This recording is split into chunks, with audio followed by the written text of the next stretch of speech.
There we go. And Anton. All righty, guys. Oh, yeah, whoops. There we go. Oh, and I know I don't want to. They've changed the interface here. There we go. That's the one. Well, kind of. There we go. That's the one I'm looking for. All right. You're not looking for buy you coffee? No, that's for a different podcast. But yeah, that'll happen at one point. How's everybody doing? Oh my God, I've missed y'all. And my light here is way hot. There we go. There we go. That's a little bit more reasonable. How y'all doing? I'm doing good. It's good. Good to see everybody. Good to see everybody. I missed y'all. Happy New Year. Happy New Year. Ready to play. Awesome. Happy New Year, Merry Christmas, all the stuff. Yes, indeed. Well, we've we're switching it up a little bit tonight. We'll get back to the Turtle Tonys soon. We got next week there I'm not available to run a session, so I thought that we would actually jump back into the new year with something a little different. We're good tonight.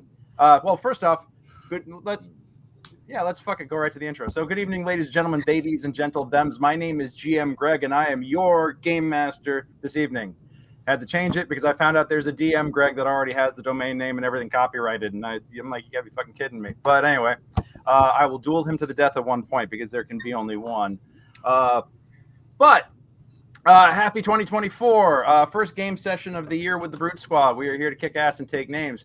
Tonight, as I mentioned, we will not be continuing on with the adventures of the Turtle Tonys. I think we're going to be picking that up right at the end of the month. Tonight, instead, we are going to be playing something a little new. Well, it's been out for a couple of years, but it's new to us, and we're very excited to check it out tonight. Tonight, we're going to be playing Fallout, the tabletop RPG from Modifius Entertainment. Very, very excited to check this out. I've been a big fan of Fallout, the video games, for a while. I've got multiple characters going in Fallout 4 and New Vegas. At one point I'm going to get through my backlog and get back and play 3 because, got to respect the classics. I also have 1 and 2 here on my desktop that I futz with every once in a while, but man, they are so different with the isometric view. But Fallout 2 is one of the greatest games ever made. Excellent. I'm looking forward to getting through it. So, so that is why tonight we are not going to be rolling D20s and swinging pole arms. We're going to be doing 2 D20s and rocking. Well, I don't think any of you guys are going to find power armor, but you might find power armor. It just might be occupied. So we'll see. I'm very excited here. But just before we, let me get my 30-second sales pitch out of the way. If you want me to run a game like this for you and your friends, you can go to my shiny new domain name that I have attached to my gaming platform. Jesus, I got to get back on this. Why did my mic just crash? Really? Okay. Yeah, you're lagging a little bit there, too. Oh, for fuck's sake. Hold on. Audio. Okay. It doesn't read my... I pay all this money for this fucking equipment. All right. Hey, there we are. Can you hear me now? Yeah. Excellent. All right. Anyway, like I was saying, you go to gmgreg.com and you can book me to run this game for you. By the way, if you want to play this game, spoilers ahead. Fair warning. All right. But it's pretty funny. I had somebody who watched the Drowhard one shot message me, and they want me to run it for run them through it for their birthday this weekend. So in person in Burbank. So good times. Matt, you got me a booking. Thank you so much. Love it. Yep. So, but yes, gmgreg.com. That's my new hotness. You can join the Barrow Maze there. Join our adventurers in the Barrow Maze, or you could book me to run Fallout. You could book me to run Marvel Superheroes, the new Marvel Multiverse system. I've also got the old school D6 Star Wars. What the hell else do I have over here? Oh my God, I got multiple editions of D&D. I've got the new Star Trek Adventure. Well, not new, but I've got Star Trek Adventures. I got a whole bunch of different things. So all these sessions are available. But right now I'm focusing on Barrow Maze and Fallout. So seriously, come dice with me. I would love to play with you in a gaming sense. Yes. Now, with that out of the way, I'm GM Greg, but this might be your first time watching. So let me introduce you to the squad here. Let's go ahead and start it off with who they are and who they're playing. Let's bring it back to Mr. Matt. Hi, yes, I'm Matt. I've been gaming with Greg for the last 20 years now. Yeah, Jesus Christ, we're old. When the fuck did that happen? It's been a long time and a lot of headaches for Greg. Yeah. Yep. And no, you cannot have a lightsaber. I don't care how much you flatter me. So. Okay. Fair enough. We hashed that out in Discord. Yeah, we did. But, I mean, I told you what you got to do. You got to speed run all the way through the Institute and spoilers. Yeah. Spoil the ending. Yeah. But yeah, good luck. But I knew nothing of the Fallout RPG here before we decided to do this tonight. And I'm actually kind of excited to see that you can play super mutants, and super mutants are not what they turn them into for Fallout 3 and 4, just like hulking bullet sponges, but you can actually make characters that can speak in more than 2 syllables. And so I will be playing a very old super mutant who is kind of fascinated with Arthurian legend and is walking around calling himself the Green Knight and has a giant makeshift sword that was probably part of a plane wing at some point. I'm super fucking excited for this guy. Yes. So awesome, man. Cool. Glad to have you here tonight, Matt. Thank you so much, and appreciate you not pushing the lightsaber issue too far. All right. Let's go ahead and bring it over to Anton. Anton Ray, how you doing tonight, bud? Oh, you're muted.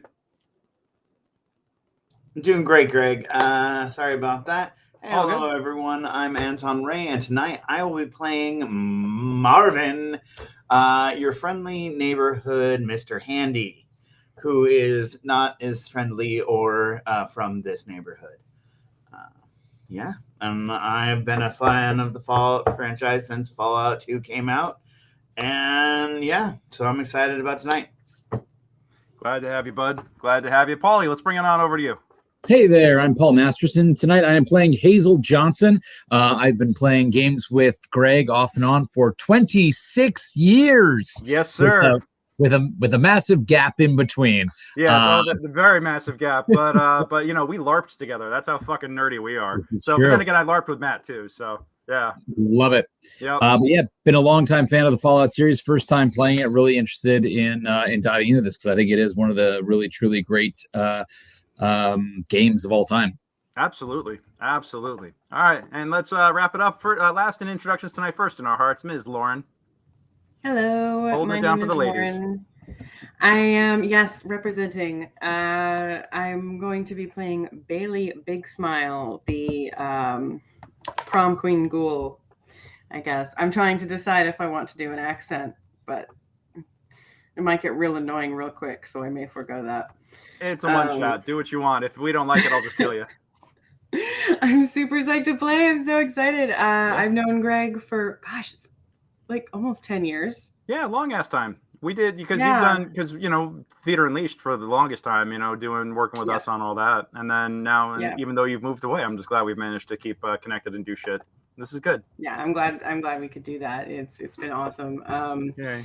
And I'm a big fan of Fallout. I started playing Fallout 3, but I'm fairly familiar with the franchise, and I'm super psyched. I'm excited to see how the VATS works because it looks like there's a mechanic for the VATS system. It's sort of +1 difficulty to overcome in order to call your shot. But yes, there are. It's more like it's not so much VATS as much as it is limb damage and consequences to shots and injury and stuff like that. So am I a little bummed that they don't have full-time bullet mode? Yeah, but at the same time, how the hell do you do that in the tabletop? So I think this is good. I like what they ended up doing with action points and how you can kind of build them and use them and go into debt with the GM over them for different things. Oh yeah. Yep, and in all the GM notes, it's like, and for the cost of this many action points, you could do this to fuck with your players, and with the cost of this many action points, you could do that to your players. So please stock me up.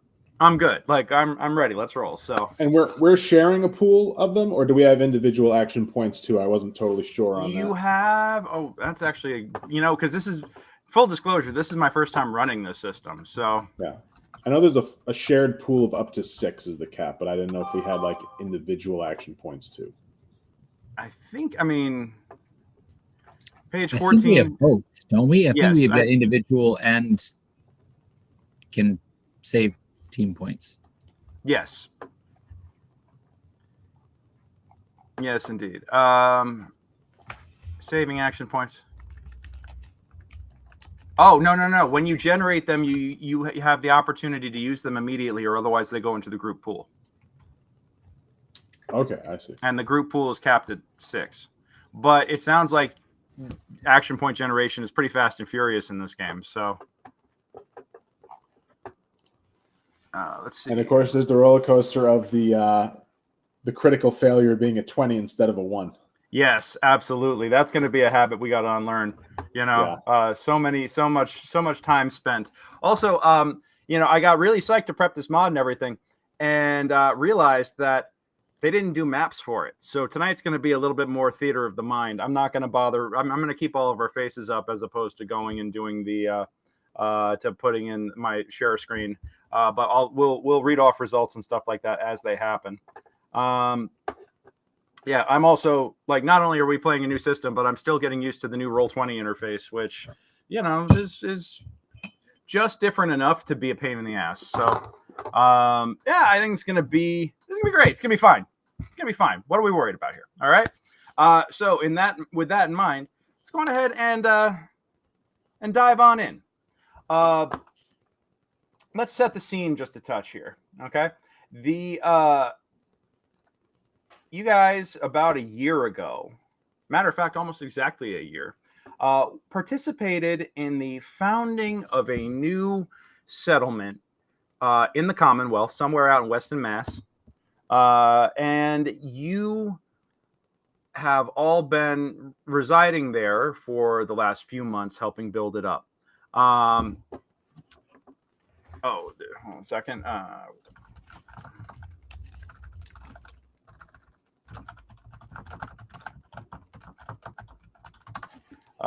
Yeah, sorry, pulling up my notes here. My notes.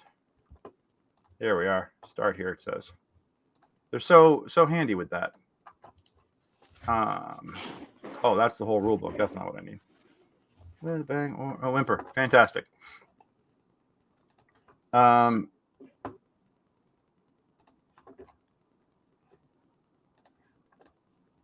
That's it. Okay, cool.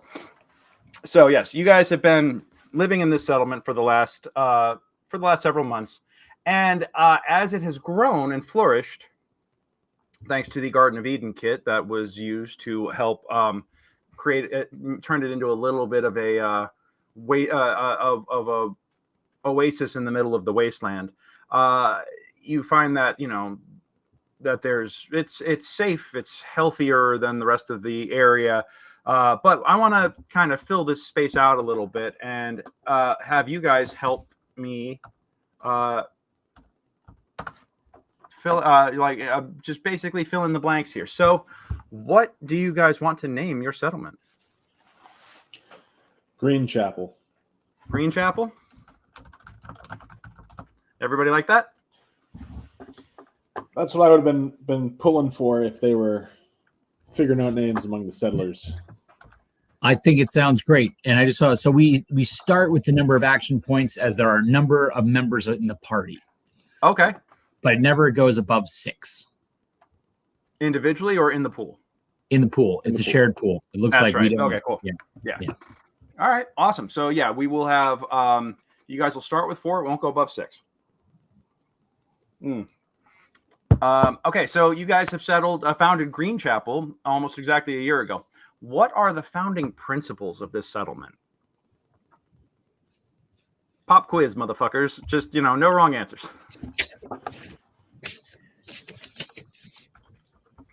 Getting tech before the war, since you know, I gotta figure out how to really make a good impression on the Brotherhood of Steel. Gotcha. Okay, so Species unity. Species unity, you know, working on finding or destroying pre-war tech. Finding Brotherhood of Steel. So you're trying to forge an alliance with the BOS. Got it. I'm a Brotherhood initiate. Got it. Finding pre-war tech too. All right. And what goods does this settlement produce? Is it a farm? Is it a mine? Is it what do you guys refurbish tech and repair shit? Like, what is your specialty here? I think if we had a Garden of Eden kit, then farming would be easier here than elsewhere. So it'd probably play at least a role in sustaining us. Okay. Probably in that case, it might be farming and then light manufacture. Farming and light manufacture. Got it. Okay. We're upcycling tech. So you're trying to go green in a place that glows green. Got it. Well, I mean, if you have corn, Yeah. you have ethanol. It's true. So many uses. I mean, facts, yeah. Excellent. Okay, and what types or groups or factions live in this settlement? Clearly, we have super mutants and ghouls that coexist peacefully. We have a Brotherhood initiate. What other groups are represented in here? Openly, I'd say. Well, I'm a robot. Gotcha. I am your friendly neighborhood, Mr. Handy. That's right. Marvin. I might be the only super mutant. I was a hermit for quite a long time, so I didn't have any sort of like previous community upon meeting my compatriots here. Okay. I would also suggest that this is, a little bit before the start of Fallout 4. That's the general timing of this. Mhm. I would say that you guys also probably have representatives from the Minutemen that come through. Maybe even a couple of members of the town who are part of the Minutemen. Mhm. So we'll just go on ahead and just stick them in there. And then I try to send them on quests when they come through the town. Yes, they know. Yes, they know you as the delightfully unique and interesting Arthurian knight that is the defender of the realm of Greenchapel. And they think that you are strange, but generally not harmful. So that's cool. At least I'm not trying to eat them. At least you're not, that's so true. That's so true. And it's so important. What are the settlement's government and laws like? Like, what do you guys like? Are we doing, biblical? Or are we doing, like fledgling democracy, autocracy, straight up socialism, straight up fascism? I mean, what do you guys want to, what do you guys want the law of the land to be here?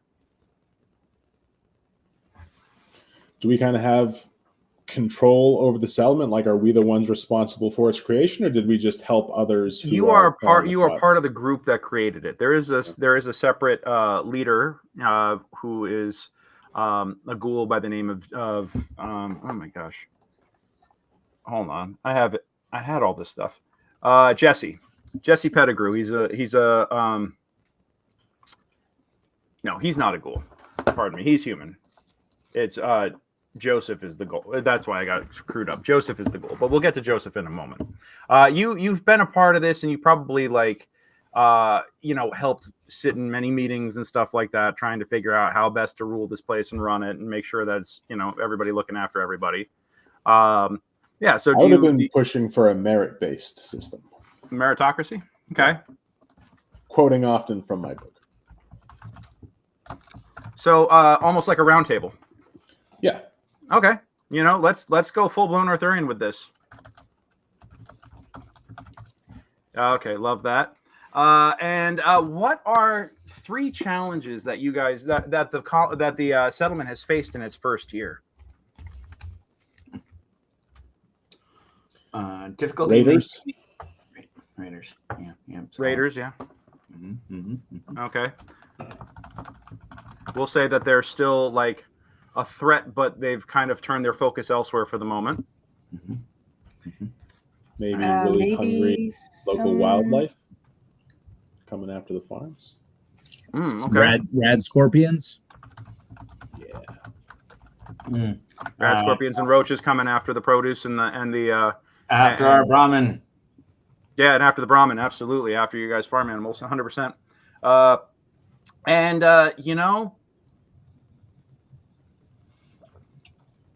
Maybe some strain with neighboring towns that aren't as like mutant / ghoul friendly. Yeah. Okay. How about this? Speciesism from other settlements.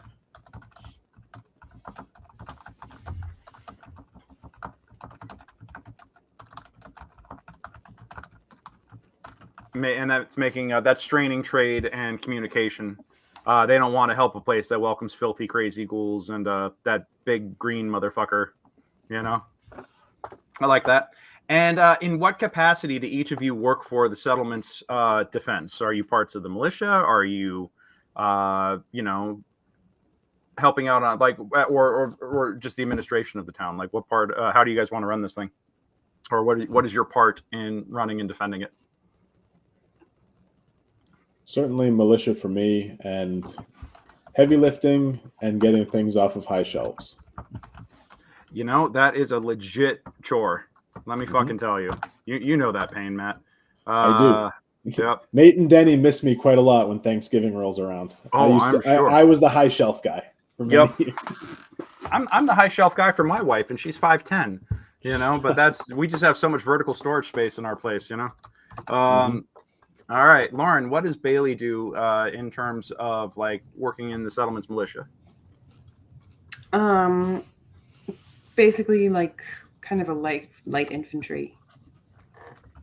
Because I have I got a pipe gun and I got a pipe wrench.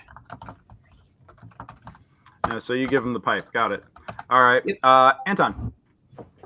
Well, I am Marvin, and I am. I do gardening to make sure those weeds don't get out of control. That's why I have my flamethrower for taking care of the weeds, and sometimes the rad scorpions, but that threaten. So I do gardening, and I am a shepherd of men and cattle and other robots, and I also do light misting in the garden. Okay. Fantastic. And Hazel. So I assist as a combat medic and combat participant, but really try and make sure that the tech is functioning and that Marvin functions properly as well. I'm Marvin. Yes, you are Marvin, and your speech abilities are working very well today, as are your sensors. Excellent. Awesome. Okay. So for the last 2 months, you four have been escorting on an assignment, escorting a trade caravan around the Commonwealth. And for the first time in 2 months, you are finally making it home. Okay. You haven't been to your own beds. You haven't eaten your own food. You've been walking all over the damn state. Probably dipped into upstate New York, probably dipped into Connecticut, maybe even into Vermont at one point. You guys are what used to be all that. But you have been ranging far and wide for the last 2 months, going around to other settlements, trying to find, recruit new settlers, but also trading food and trading supplies. And generally, it's been a pretty successful campaign. You're coming back with Brahmin that are fully strapped and loaded with new trade goods and other things. You're probably about a mile or two out from home, and you're all very excited because you know that tomorrow, tonight is the start of the celebration of Founders Day, the first ever Founders Day for Green Chapel. The celebration starts at night and goes all the way through the next day until sunset tomorrow. And everybody's, even in spite of the fact that the weather's been pretty shit lately because, New England winter, everybody is feeling pretty like their spirits are lifted for this. So it's kind of a surprise to you when you radio in to let them know that you guys are almost back and you've come in from a successful mission, that the mayor, Jesse Pedigrue, whom you've worked with for months and months in both building out and or establishing and building out the Green Chapel, radios back and says, "Hey, so glad to hear you guys is back. I need you to meet me at the first marker. Don't come into town quite yet. We got to talk about something."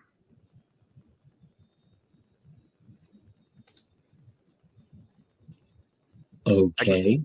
Acknowledge, over. Who has the radio? Receive. Yeah, who wants the radio? Don't everybody jump in at once. Is Marvin on a radio? Oh, isn't Marvin the radio guy? Yeah. Yeah. I'm not good with little little buttons in these ridiculous hands, so I would not have the radio. All right. I'll do radio. Transmission received. Over. That's not yeah. my radio.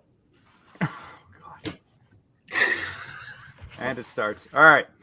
Yeah. Okay. So, yeah. Meet me at the first marker. If you're about a mile out, I'll see you in 20. Copy. Yep. And the sun is getting low as you pull up, and you can actually see the first mark. You come around the final bend in the road, and you look out, and you see this bridge, and beside it, what looks to be some sort of old pylon, probably some sort of giant light post. Maybe it had a sign or something pre-war.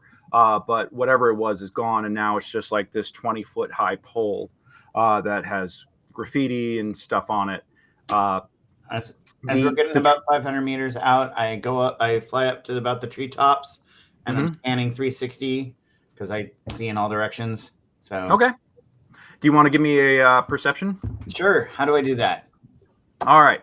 So what you need to do for that is, hold on. Our first skill check of the game. It is going. I'm going to say that it is going to be perception plus. I need a character sheet just so I know what the hell I'm pairing it with. These are the times when I realize that there are things that I forgot to do, or things I forgot to set up. Please load. There we go. All right, we're going to call that perception plus. Next part, not big guns, not explosives. Got to be paired with a skill. Survival, pilot, maybe? Survival. Yeah, we'll do that. We'll call it perception plus survival. So go on ahead and roll that. Take your perception to survival. That's going to be your target number. 8. Okay. 8. Okay. Yeah. I'm going to call this a difficulty. We'll call this a difficulty 1, just for sake of argument, because you are. It's the winter. It's cold. Right. And it's getting dark.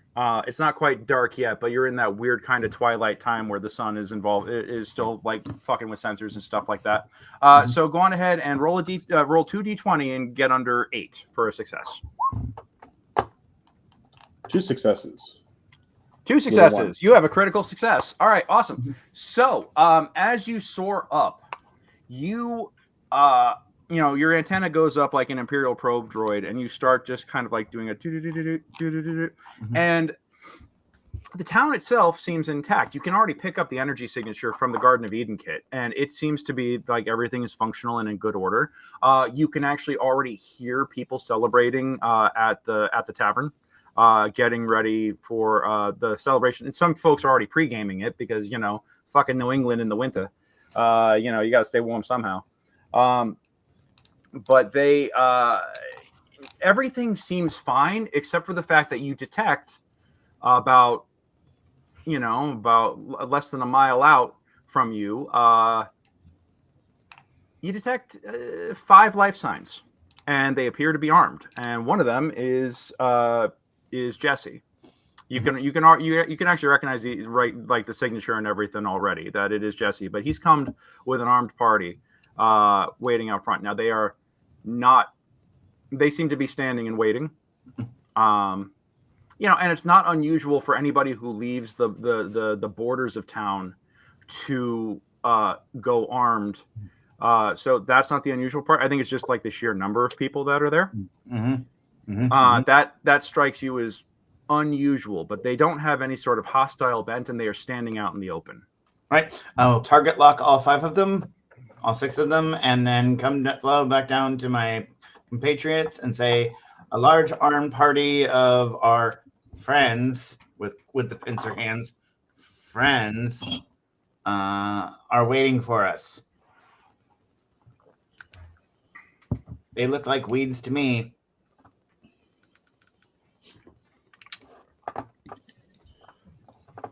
Did that include Jesse? Maybe they're being extra careful. Jesse is armed and they're accompanying them, yes. But maybe they're being friends. But they sure look like weeds to me.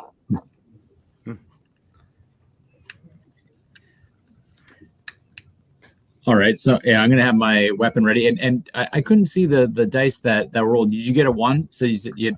Yeah, a 1 in Fallout is actually critical success. Yeah, I didn't see. So that means then we get one more action point, right? Yes, you do. Into Yep. the pool. So now we got. I did not use it immediately. I give it to the collective. Technically, that 1 point that you got should be used to. Well, no. Okay, we'll let it go. We'll let it go to the collective. One of the things that they say in this is that to get information, you have to spend action points, and I don't know if I necessarily agree with that. So we'll see how balanced or unbalanced it is, but it is pretty specific. But again, we'll experiment tonight, because God knows I house rule everything to some degree. All right, so no action point necessary to get that information. Yeah. I'm gonna ready my pipe gun. Okay. Just in case, like casually. Casual, fly casual. Yeah. I'll have my sword casually slung over the shoulder. Okay.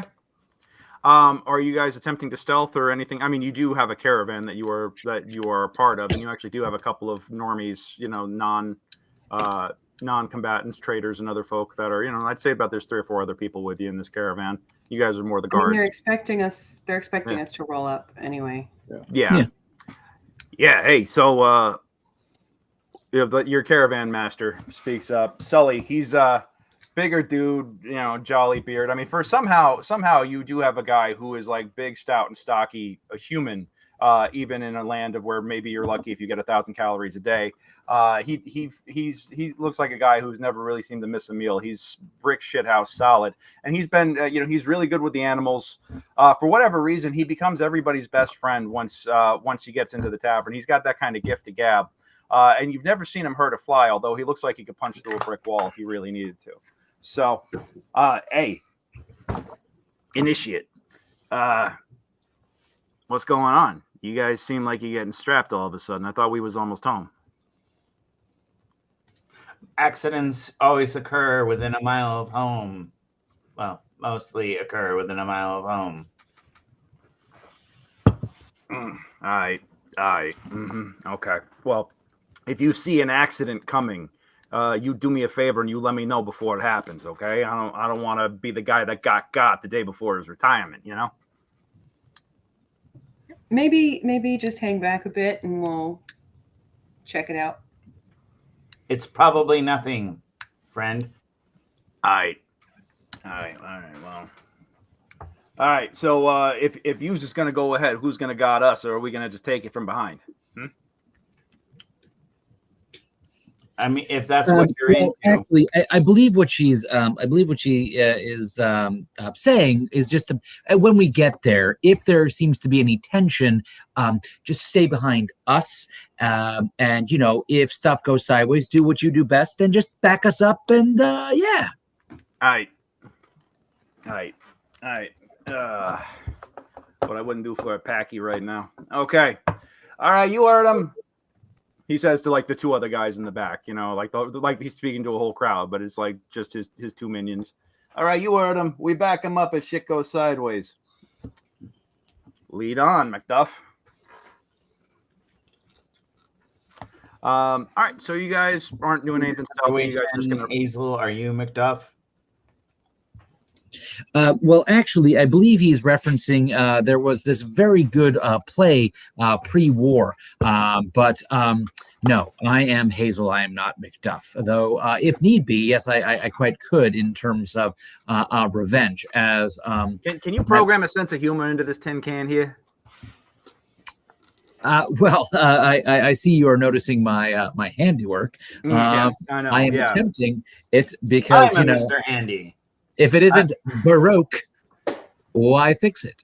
Oh, I thought I was being smart with a Shakespeare reference, but I see we got Mr. Smarty Pants or Ms. Smarty Pants right here. We got Mr. Handy and Ms. Smarty Pants. I love it.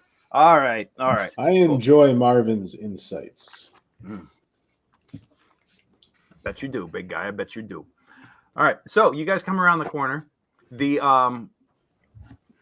Jesse and his group kind of turn and give you the high sign. Their weapons don't go up. They don't change posture. You can actually see that the guards are more interested in looking out and around as opposed to assessing you guys. They recognize you. I returned their high sign with the Mhm. pincer and buzzsaw and the President Scrooge, salute. Hail Scrooge. Yeah, so you know. You guys and Jesse approaches and he kind of gives everybody the signal to hang back. Jesse's like, "Hey, Sully, boys will take her in for you. Go on ahead and you guys get out of here. I gotta talk to the crew here for a minute." And he's like, "All right." Looking around here, like, "You guys sure you're gonna be okay?" No, absolutely not. Excellent. All right. I'll see y'all at the bar. Don't be long. All right. I don't want to drink the whole supply here before you get in and get yours. So after a moment or two, Sully and his crew take the Brahmin and head into town. How was the trip? Successful, uneventful. I would say mostly on schedule. Mostly on schedule, yeah. I mean, you guys actually made it back almost exactly on time. But and I know that we got celebration and everything happening back there. But I need a favor. It's kind of important. So you all remember old man Joseph and his wife, right? Yes. Yeah, they are. They actually help. They were some of the original settlers in the town. They're an old ghoul couple, Joseph and Theresa. Sweet old couple. Just never had any trouble. Never caused anything. They just have been quiet, good citizens of the settlement, taking care for themselves and everybody else around them. They just always seem to be an old loving couple. Yeah, shit's been getting a little weird around here lately. I'll get into that a little bit more later, but they didn't show up to start to the early ceremonies for Founders Day, and I can't talk about it right now because I'm supposed to go give a speech in 5 fucking minutes. But can you just go swing by their place, make sure they're okay, see if they're coming or not, because it's been a little weird. We'll bring them in either as lost sheep or as fertilizer. Asking you to kill them or apprehend them or anything. I need you to do like a what do they call it? What they used to call it back in the day. I believe they wellness check. Wellness check. Yes, a wellness check. Yeah, go swing by their place, do a wellness check, and then come on in. I'm sure it's all fine. But just in case, yeah. If you guys want, you could do like what would be the equivalent of an insight check here? I think it would be speech plus perception. If anybody wants to take a stab at it, I'll do it. Yeah. All right, go for it.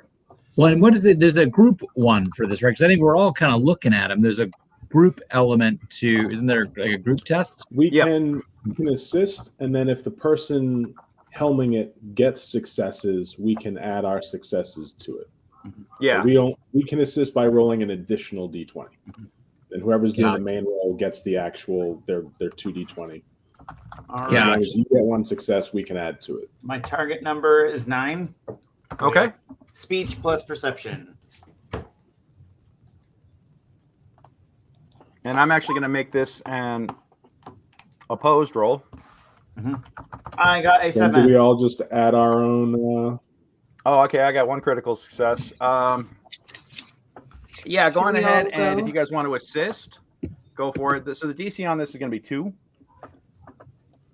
So 2 successes necessary. But Anton did get 1, so if you assist and you guys each roll 1 d20 right now to see if you can get below.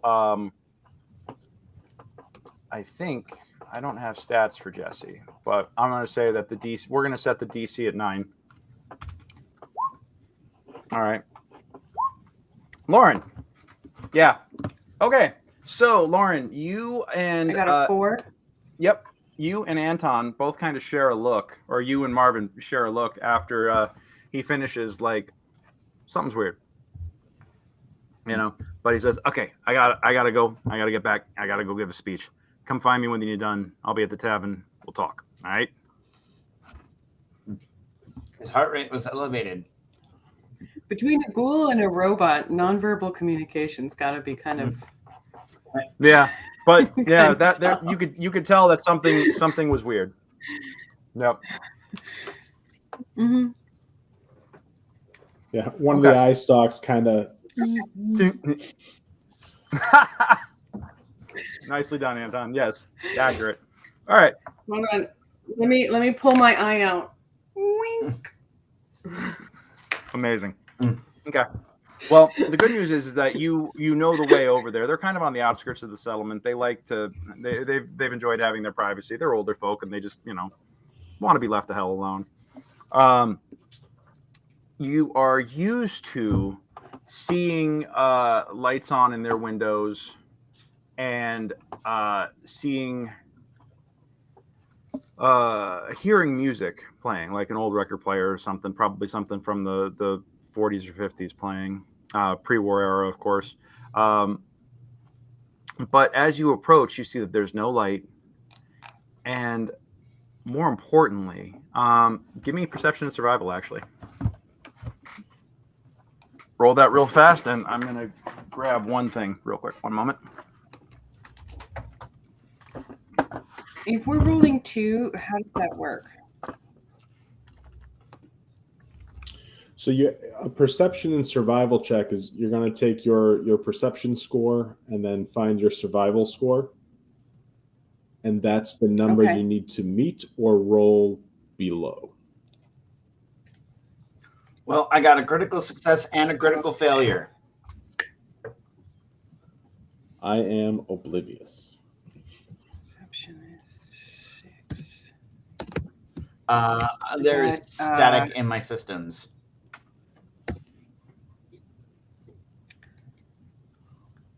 Getting something to drink. Be right back.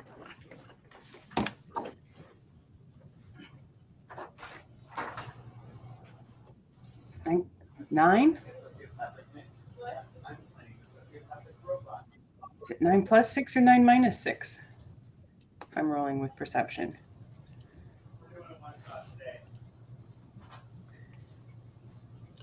How did you combine them to roll and bring up the window like that? I just hit the word speech in the character sheet. Hit the word survival. Yeah, I hit the word survival. And then it asked me if I wanted it to add another automatically dice. selects endurance because it's the thing. Right. But it wants us to use perception, not endurance. Okay, but if I want to do perception and survival, then would I add an additional die? What's your perception? 6. Let's.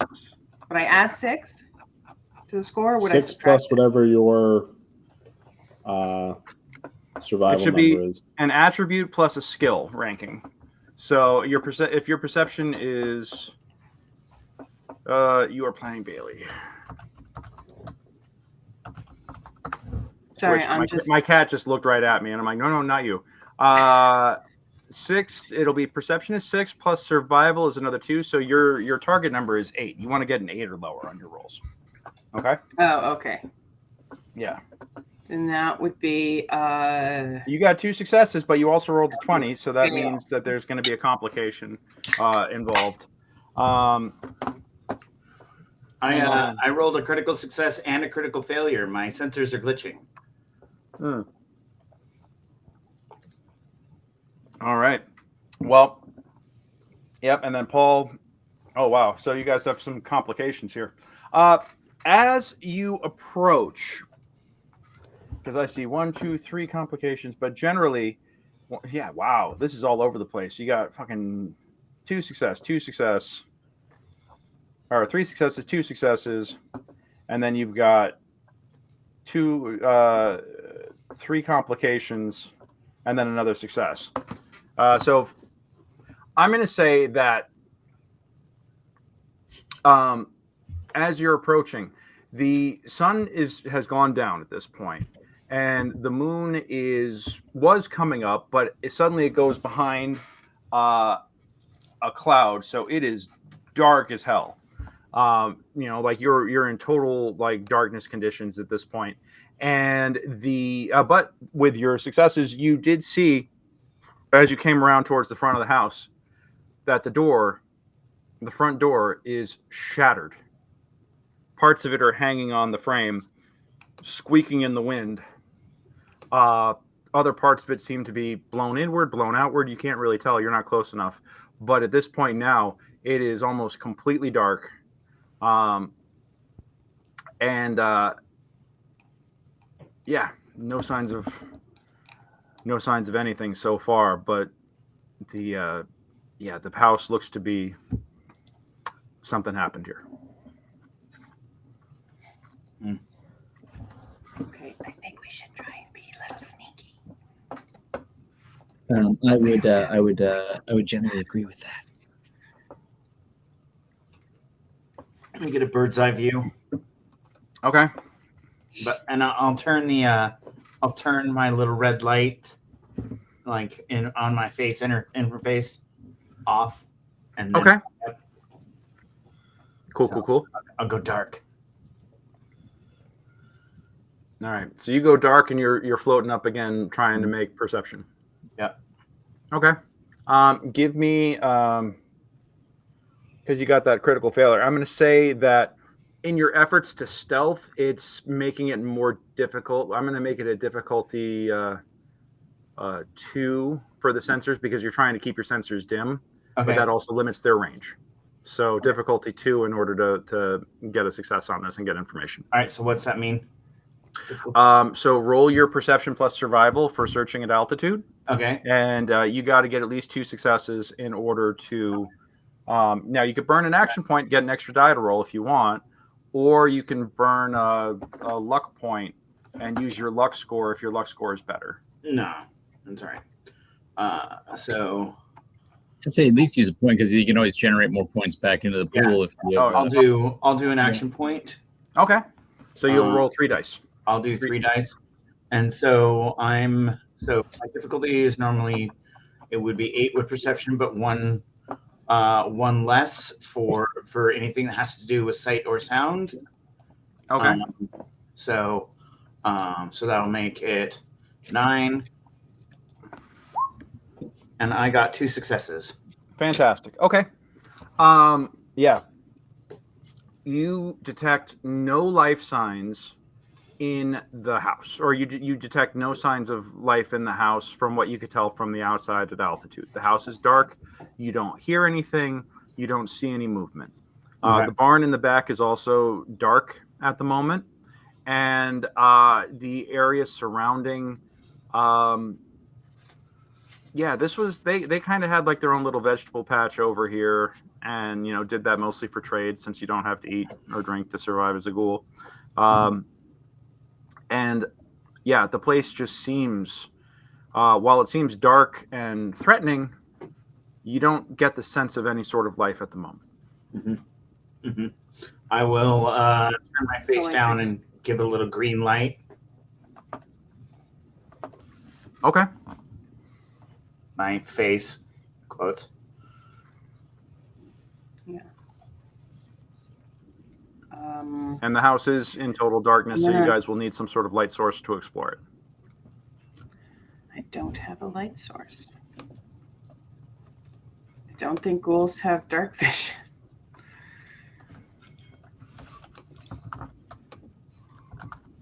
Do they? That'd be cool. Hold on a second.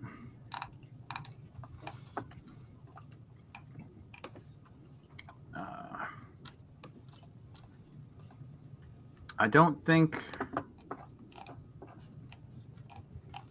Yeah, I don't think you guys have dark vision. I don't think ghouls do.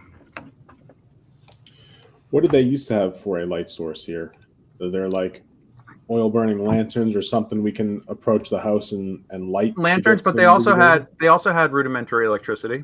It looks like that the windmill attached to the generator that's a little off to the side The windmill is not spinning and the generator is quiet.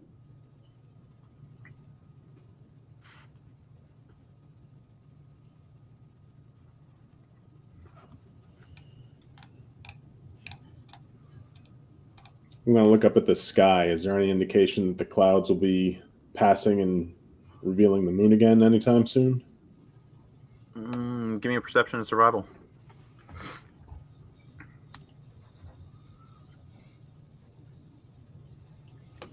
Target is an 8. 2 successes. 2 successes. Okay. Yeah, you think if you wait another couple of minutes here, or a couple of moments, I should say, that more than likely that it should pass. The stealthiest voice, the Green Knight, will be like, "The moon will return in a few minutes." And it's actually about 30 seconds later that the moonlight, that the clouds do part and the moon shines, and you can actually see that it looks like the door was kicked inwards.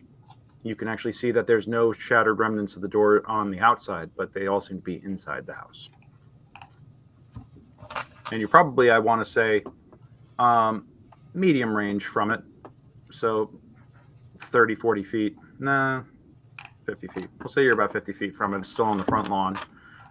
You don't, and as the moonlight starts streaming in through the windows, you don't see any movement or life in there. But you don't know for sure, because who knows what could be hiding in places.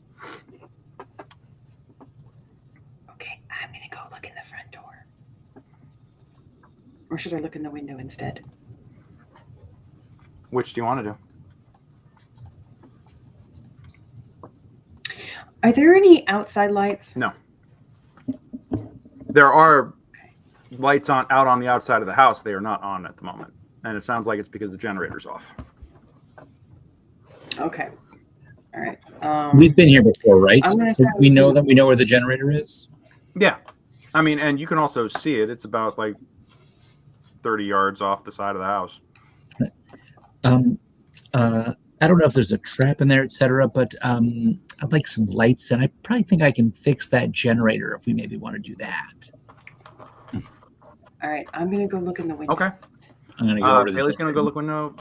Hazel's going to go over to the generator. Anton or Marvin and Mr. Green Knight. I'm going to approach the front door. I'm not going I'll to go go- inside, but I'm going to just plant myself looking at the front door. Okay. And Marvin? I will go help with the generator. Fantastic. Okay. We will resolve let's resolve Bailey and the Green Knight first real quick. So are you guys trying to be stealthy, or are one of you trying to be stealthy, or are you guys just going to brazenly walk up there? I'm trying to be stealthy. Okay. I'm not. Okay. Bailey, give me a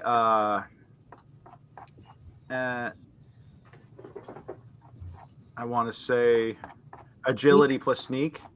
And because the Green Knight is being pretty brazen about it, it's going to be like a difficulty 2. Okay. So that's so. Is if that my making it harder sneak for her? I was rank- hoping that if I'm drawing attention, someone sneaking around might have a easier time. You're drawing attention, but she's sneaking up to the same general area as you. So, Okay. yeah. Okay, so if my sneak rank is Mhm. 1 and my agility is 6, does that Your mean I part- have to go below Yeah, 7 or 7? below. Okay. Yep, And difficulty 2 means 2 successes. correct.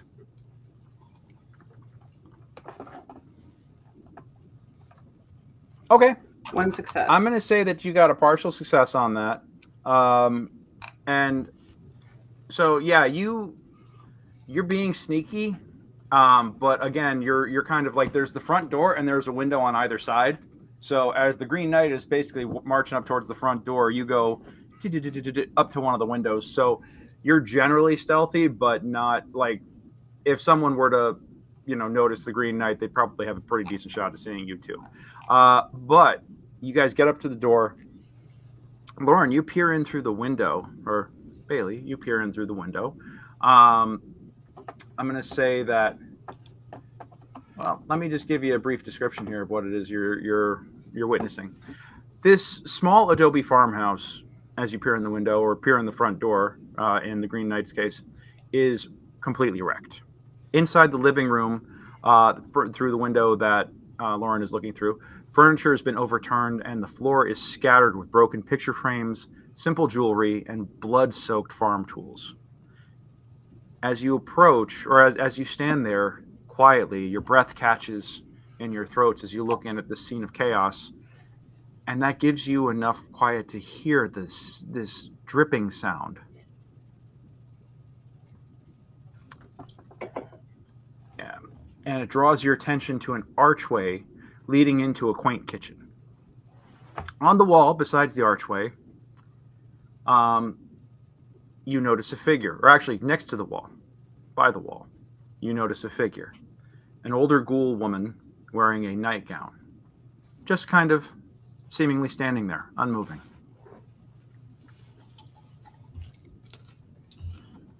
Like actually standing, or like leaning against a wall, propped up, standing? Give me a perception. Perception plus, we'll call it perception plus survival. Yeah. Okay. Target is an 8. Okay, so Same. one success and one failure, one critical failure, so there's a complication. I'm just going to bank a point for me because that's going to be the easiest of. Yeah, I have your pool. I had 2 successes. And 2 successes. Okay, so with the 2 successes, and with Matt, with your success, yeah, she's not standing. You see, like this odd. At first, you didn't quite notice it at first, but there is a perpendicular. There's something sticking out of her chest perpendicularly. It looks like it could be the handle of a garden instrument, maybe a hoe or something like that. But it seems to be pinning her body to the wall. And that dripping sound seems to be coming right from over there. You do recognize this this impaled ghoul as Theresa. Her eyes are frozen wide with fear, and her chin is slumped down towards her chest. You do not detect any sign of breathing.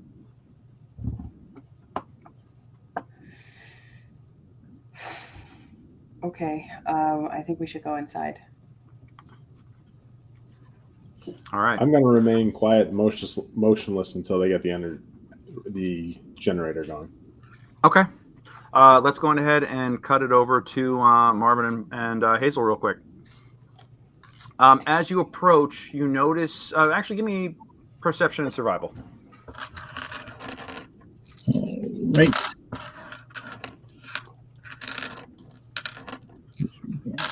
Perception and survival. No. How did that roll? All right. Yeah. So as you approach, you get to the generator and you notice that it has been smashed. This isn't just failure. This looks like something came in and beat the absolute shit out of it. This is not a repair job.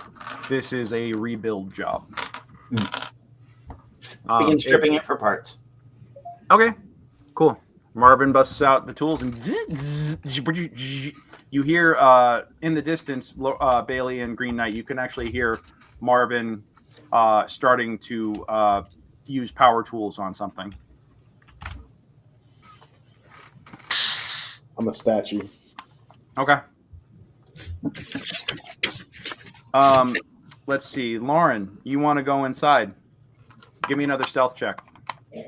And because Matt is being imposing at the door, I'm going to give you advantage. I'm going to actually lower the DC on this one. Oh, okay.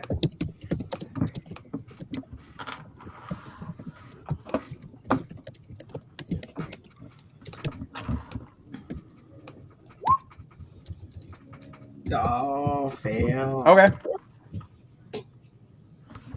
Yeah, you Pretty sure. you try to, instead of sneaking around Matt or the Green Knight standing in the door, you try to shimmy the window up, and you get it up, and it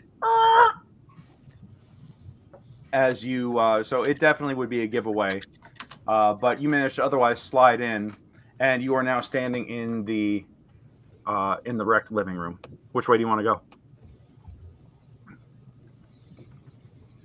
I want to go towards the kitchen. Go towards the kitchen. Okay. And the body. Okay. Cool. If you're going to go to the kitchen first, I need you to make a perception. If you're going to examine the body, I need you to make a perception plus medicine, please. Okay. Let's see.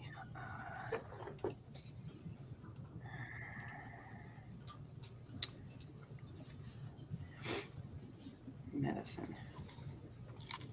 Okay. So that'll be 2, 8. Ooh, 1 success. 1 success. Okay. With a complication. What do you want to know? I'm assuming she's dead. Very much so, and it actually looks like she's been dead for a little bit of time. You notice that that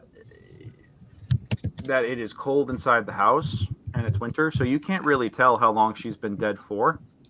But you can see that her arms and face are badly bruised, as if and bloodied, as if she was in a fierce struggle before she was killed.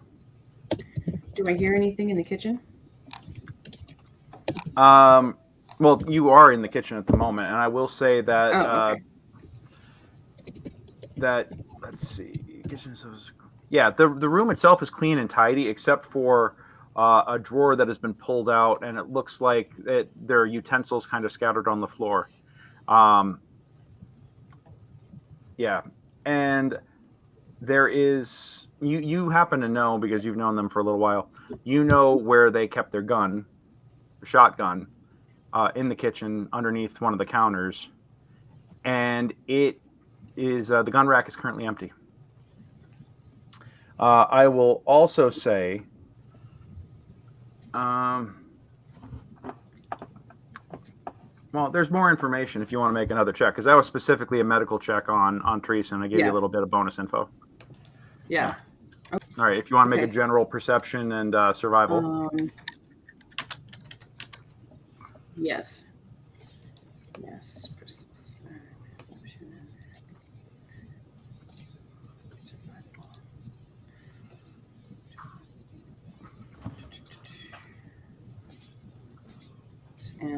And 2,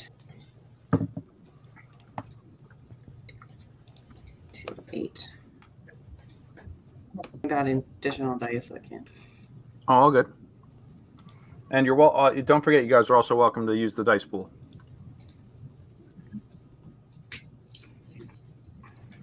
Did it go?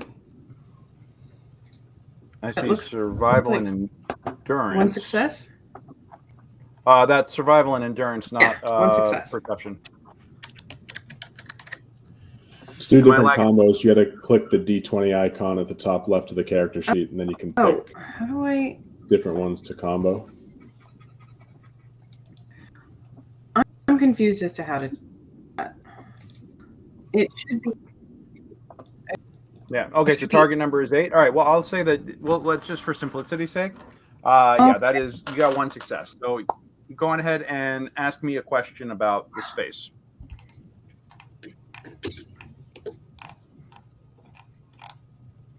Okay.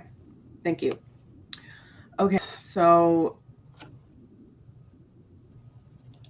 is there a back door? Yes, there is. And is there and as a matter of stairs fact, that go up? Are there?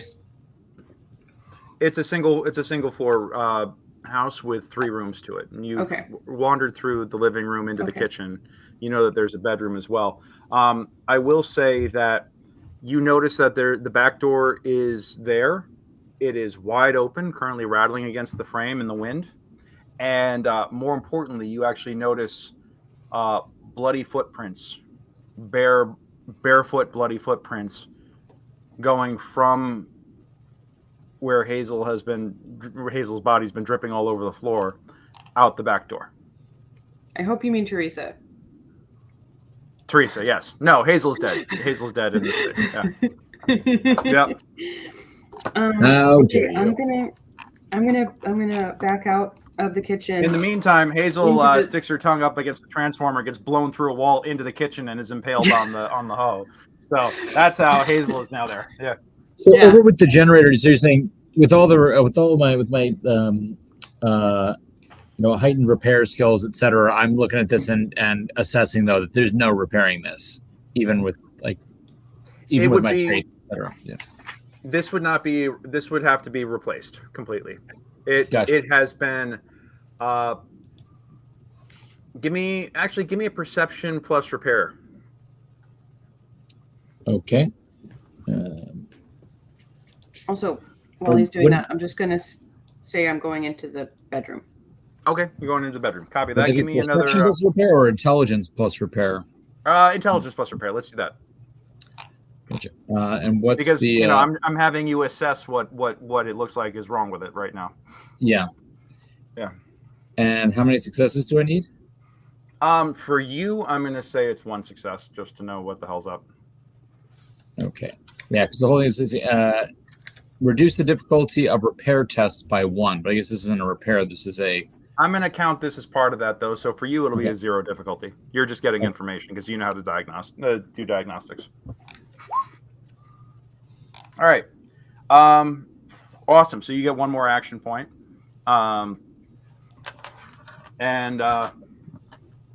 Yeah, you're looking at this.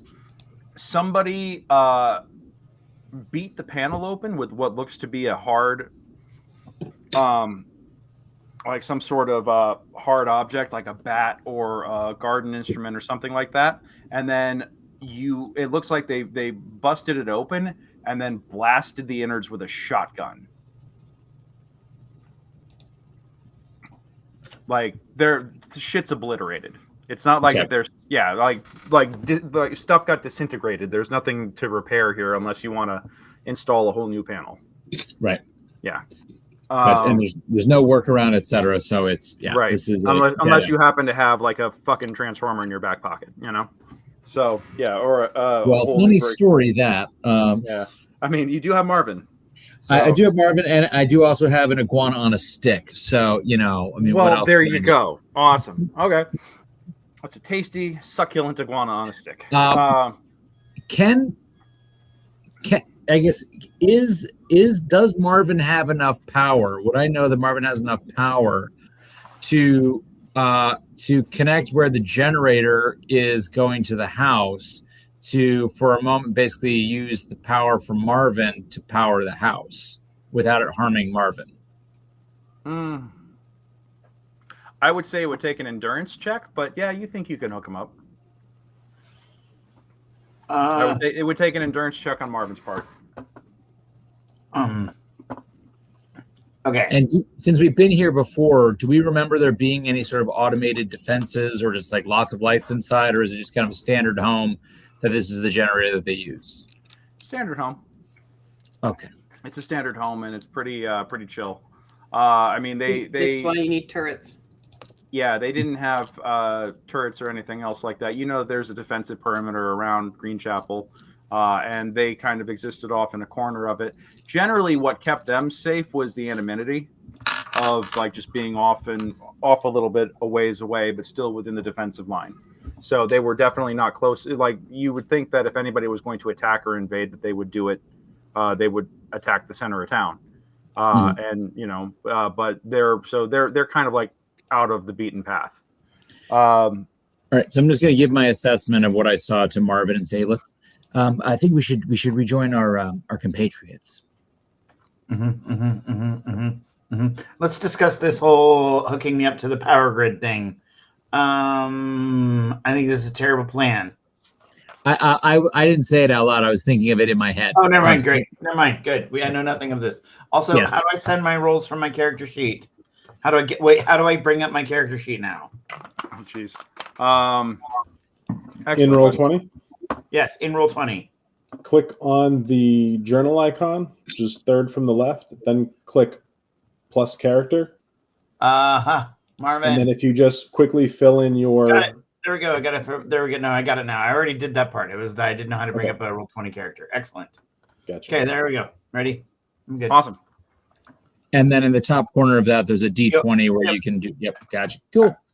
Took Okay. an All right. interesting long time for me to find that icon. Okay. What was- Yeah.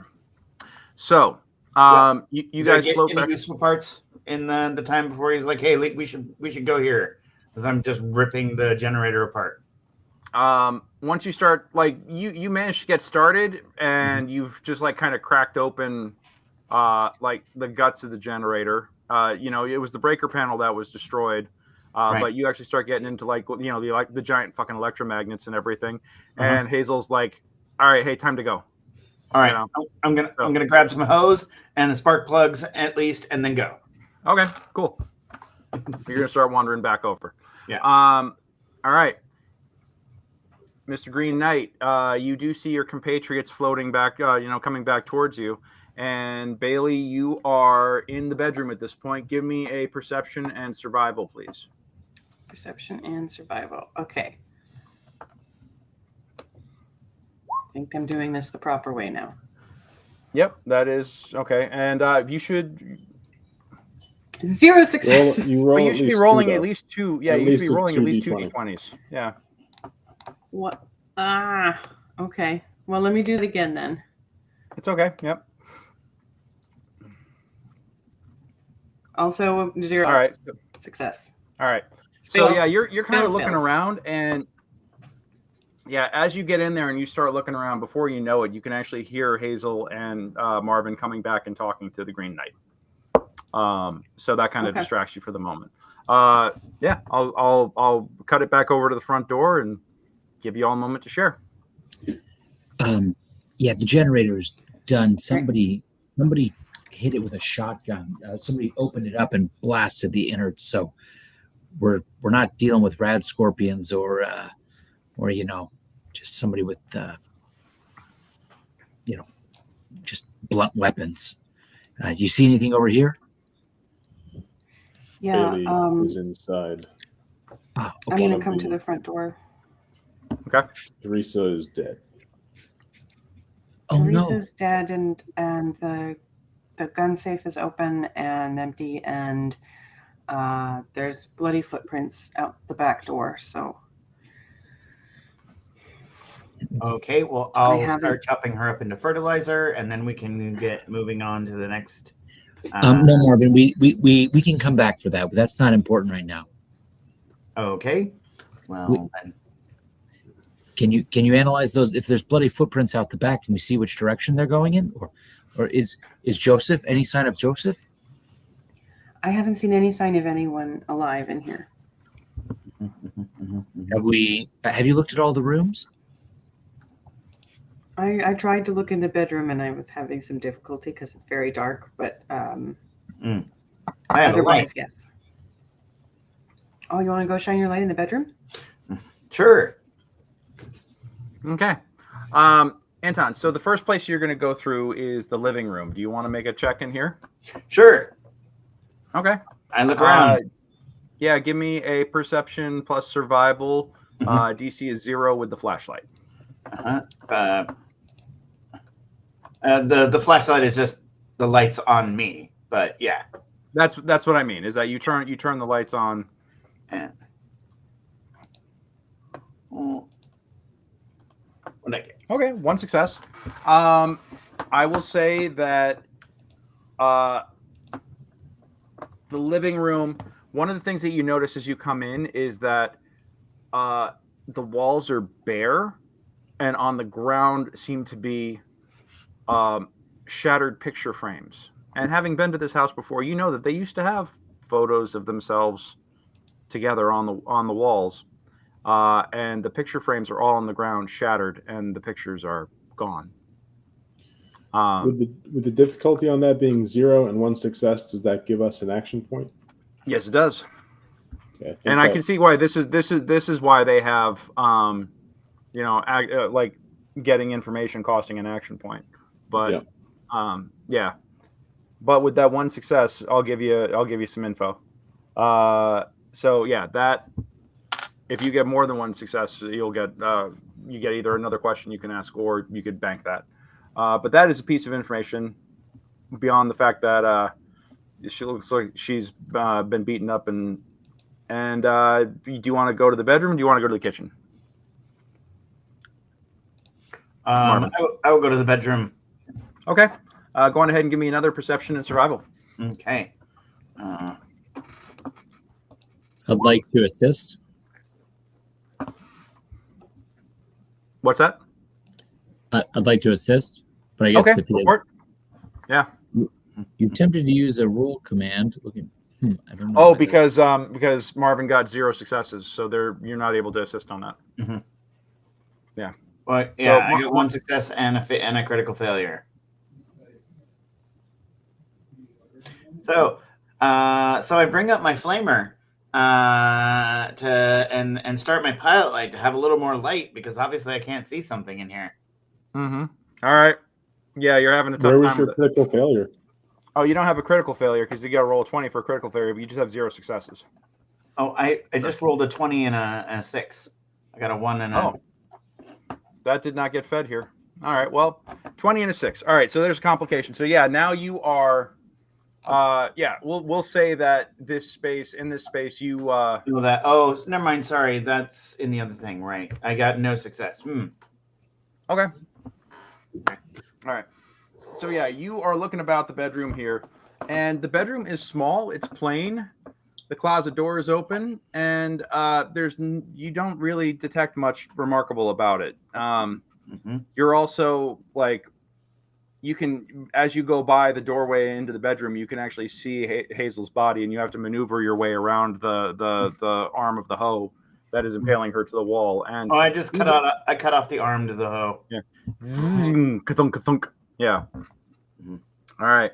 But now you've got Marvin in the room giving off a little bit of light, and poof, he kind of like starts the pilot on his flamer for a little extra light in the room. So if anybody else wants to do an investigation in there, you're more than welcome to do so. I identify as an it.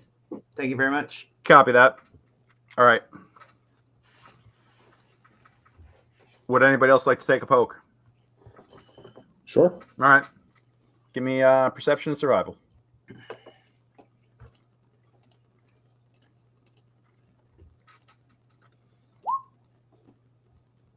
All right. Nothing. Cool.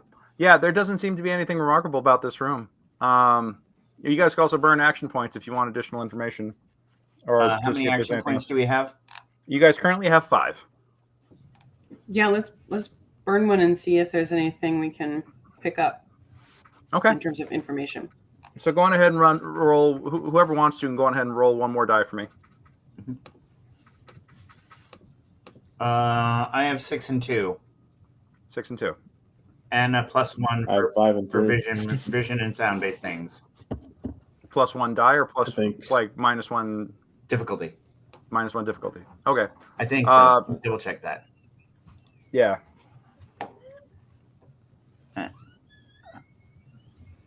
And reduce difficulty of perception tests that rely on sight and smell by 1. Okay. So. I think that means that you don't get 1 more to your. I think that means you need 1 less success, doesn't it? Yeah, you need 1 less success to. Oh. Yeah. Okay. All right. So I will say, yeah, we'll. I'm still figuring a few things out here, and I'm realizing that this is, DC 0 or 0 difficulty at that point. I'm going to say this: you can tell that the closet contains many empty hangers, and the closet's about half empty at this point. The only clothes that are remaining in there are women's clothes. Also, you find a heart-shaped locket made out of tin laying on one of the pillows. And as you go and approach it and examine it, you notice that inside the locket is a small photo of old man Joseph with a goofy grin, all just like. And the photo in the other frame has been scratched out by a sharp object and is not recognizable. Yeah. Uh-oh. I have a bad feeling. Yep. Yeah. I use my buzzsaw to cut through the walls of the closet. And as you start, buzzing through the wall of the closet, the unmistakable sound of a shotgun blast rings out somewhere outside. Well, I'll give you perception and survival to determine the direction. okay. Everybody gets to roll that. So everyone rolls 2, unless We'll do who's got the best number, and then we'll go with the group check on that. I have an 8. I also have an 8. So do I. But don't you have again? Is it sight or sound for you, It's Marvin? sight or sound. Yep. Okay. So Marvin should be in the driver's seat for this. Okay. And I have find the journal. Bring back Marvin up. Sorry. And perception, survival roll. All right. I'm One mostly success. just good at not dying from radiation. Yeah. I mean, it's all right. I mean, if we were playing D&D, these rolls would be outstanding, guys. I swear to God. That's the irony of all this, is that these rolls would be incredible. Right, but I could never make these kind of rolls while playing D&D. Please. No, not allowed. Yeah. All right. Action points, group test, compliment, assistance, post test.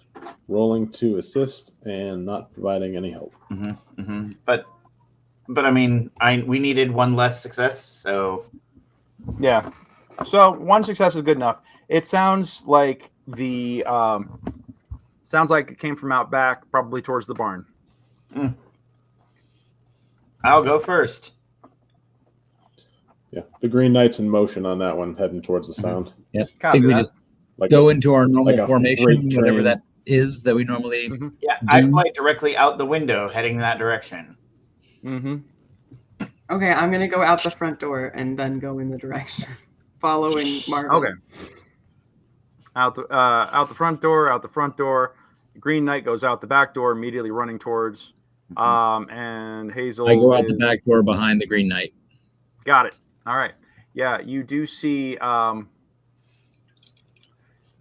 It's actually not hard to see this at all. The footprints, you pick up a set of footprints that go out the back door. They seem to head off to the left. And then as you are approaching the barn, you notice that there's a set of footprints that come from the left-hand side over where the generator is, towards the barn, and seem to go into the barn. The barn door is slightly ajar, but it is dark inside at the moment. And the barn the barn door is closed at the moment, and there's no windows.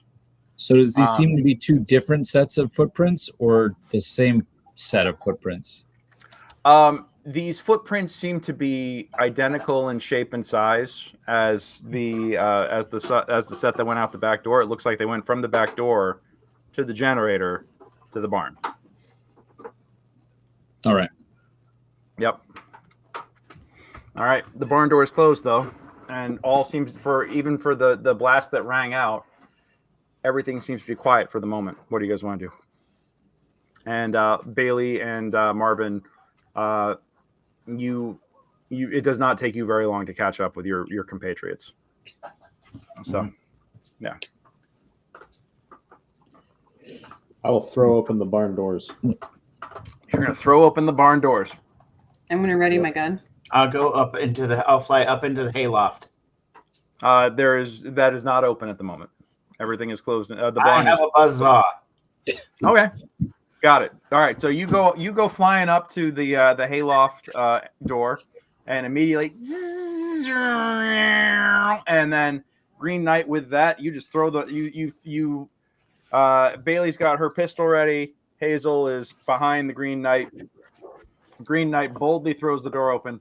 As the wooden barn door creaks, sliding open, another explosion resounds from inside. The smell of gun smoke drifts from the opening as moonlight splashes in, and you have, for a moment, eyes on a ghoul, Old Man Joseph, staring at you and you look and you realize that you're looking down the barrel of a double-barreled shotgun, and the blast goes off, blinding you for a moment. I am going to hold on. This is where I get. It goes off in our direction or in another direction? Yes, in the Green Knight's direction. So much for the hayloft buzzsaw distraction. All right. Well, I He's got. fine. He's a tank. He's fine. It's fine. We're fine. Everything's fine here. What are we? What's? I'm going to do 0 additional dice. What is your defense rating, Green Knight?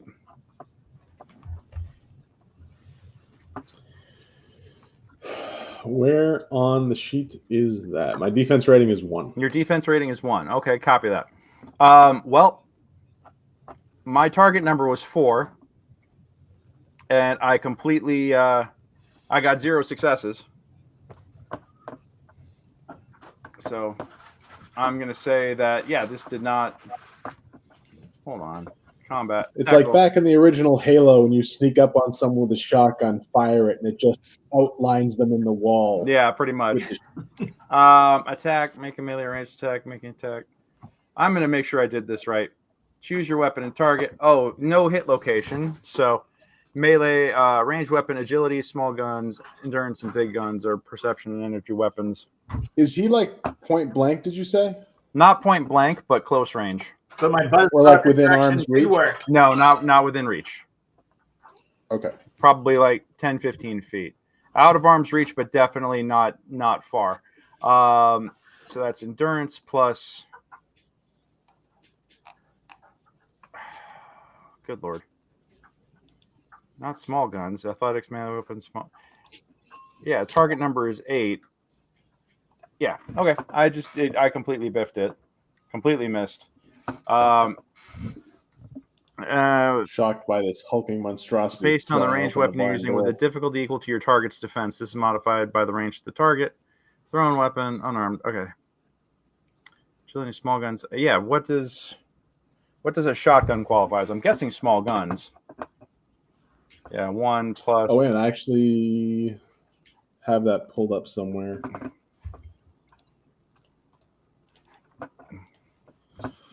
Gun is small gun. The shotgun is a small gun. Okay. Is this a combat shotgun? It's just a shotgun. It's like a farmer's shotgun. Double barrel? Yeah, double barrel. Okay. What do you want to know about it? Is it a range on this? Is that one of the main things that talk about? Its range is close, inaccurate.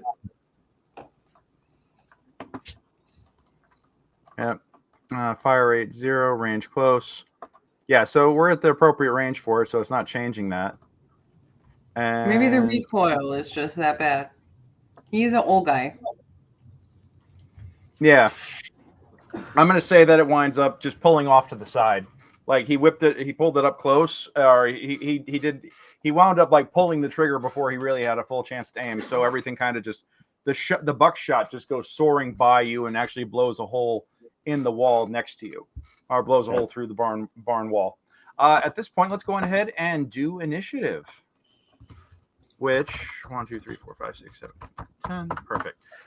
Initiative for good old man Joseph here is 16.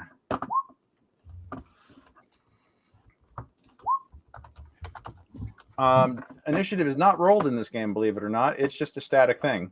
So Bailey's initiative is 12, Green Knight's 11.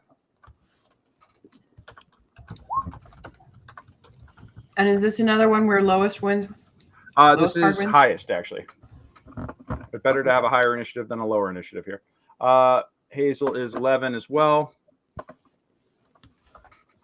I'll let you guys fight it out to see who's going to go first. And Marvin, what's your niche? I think Marvin stepped away for a moment. Okay, copy that. Marvin, I'm going to say, is still up at the top. It didn't quite hear the shotgun blast go off over the sound of its buzzsaw, cutting lumber. But old man Old man Joseph here is going to try and pop off again. Because with top initiative on this with a 16. Marvin, what's your initiative? My initiative is 11. 11. All right, I got one success. Hold on. Range, small guns. Agility plus small guns. Small guns is... That's 8. Why is my target 4? That shouldn't be the case here. Target number is 8 on the double barrel shotgun. So actually, that's going to be 2 successes. All right. Determine hit location. If you pass, choose weapon target. Select. Then select a single character, creature. If you okay. You may choose to target a specific part of the target creature or the character used with a difficulty equal to your target's defense. Is modified by the range to the target. All right, so we are in close range, and the target is once again the Green Knight. That is 1. Your defense rating is 1. So I need at least 1 success to damage you. I got 2 successes, which means I'm going to get an action point myself. And I'm going to roll me some damage. I'm not going to do any additional damage. You're going to take 3 points of physical damage, and it is spread and vicious. So... Spread for each effect rolled. Your attack inflicts 1 additional hit on the target. Oh, no, that's 3 effect dice. That's not damage dice. That's effect dice. Oh, shit. Okay, that's fun. For each effect rolled, your attack inflicts 1 additional hit on the target. Each additional hit inflicts half the rolled damage rounded down and hits a random location, even if a specific location was targeted in the initial attack. Cool. And then vicious is +1 damage for each effect rolled. So that's going to be 6 points of damage and 1 additional hit on the target. It's a random location, even if a specific location. Fantastic. All right. And now I have to roll. We're going to roll on location here. That's a 9.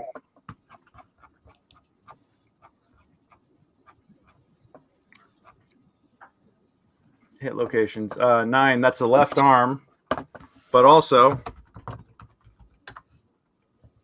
2 for the left arm. And you're also going to take some in the torso. Now, because that's more than 5 points of damage, that's a critical hit, which means you're going to suffer an injury.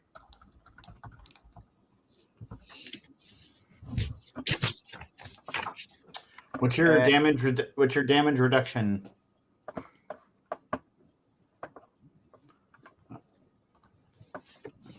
Matt, we can't hear Sorry, you. I was muted.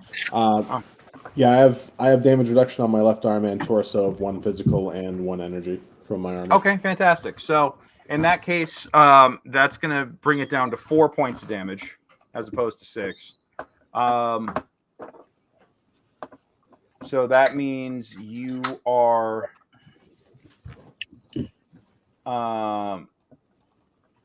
that's not a critical hit then. It's barely not a critical hit, but you're going to take 4 points of damage. And yeah, that's not feeling great.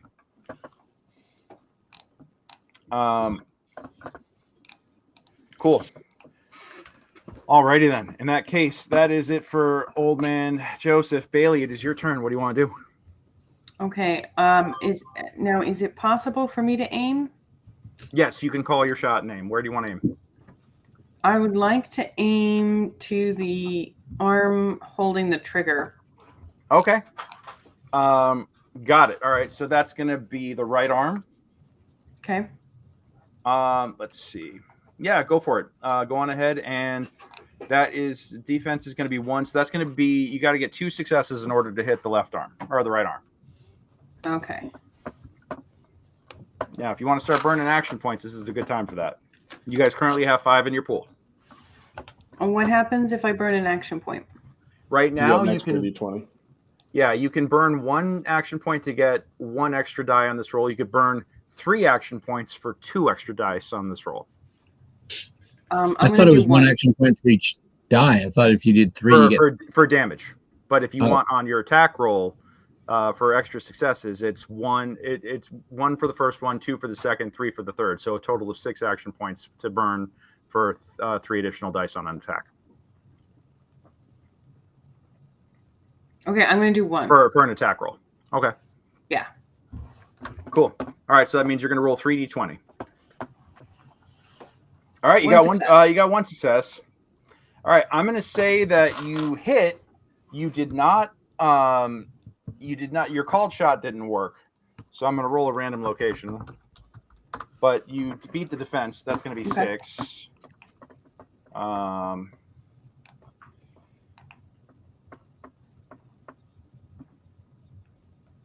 Yeah, you aim for the arm, but you wind up getting him directly in the torso, just poof, right in the center mass. Go on ahead and roll damage. Okay. Damage. Is it the? Is that what it is? If you get the Pip-Boy icon, that means that you actually get effect. So that's gonna be damage plus effect. Okay, so yeah, 1 physical damage, which the ghoul torso. I have a fire rate of 2. Does that mean I get another one? Excellent question. Or is that it?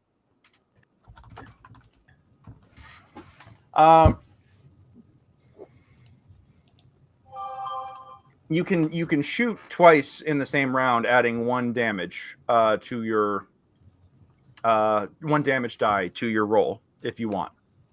You can spend ammunition up to the gun's fire rate. So if you have a fire rate of 2, you can spend 2 additional 10mm bullets to increase the combat dice pool.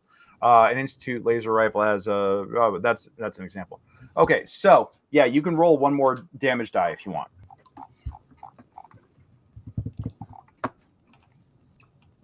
So do I hit? Oh, actually, you can go up to 2 again? additional. You can here. I'll do it. 1. We'll do. Okay, so you're actually going to hit 2 physical damage, and then what weapon are you shooting with? Your pipe pistol? Yeah.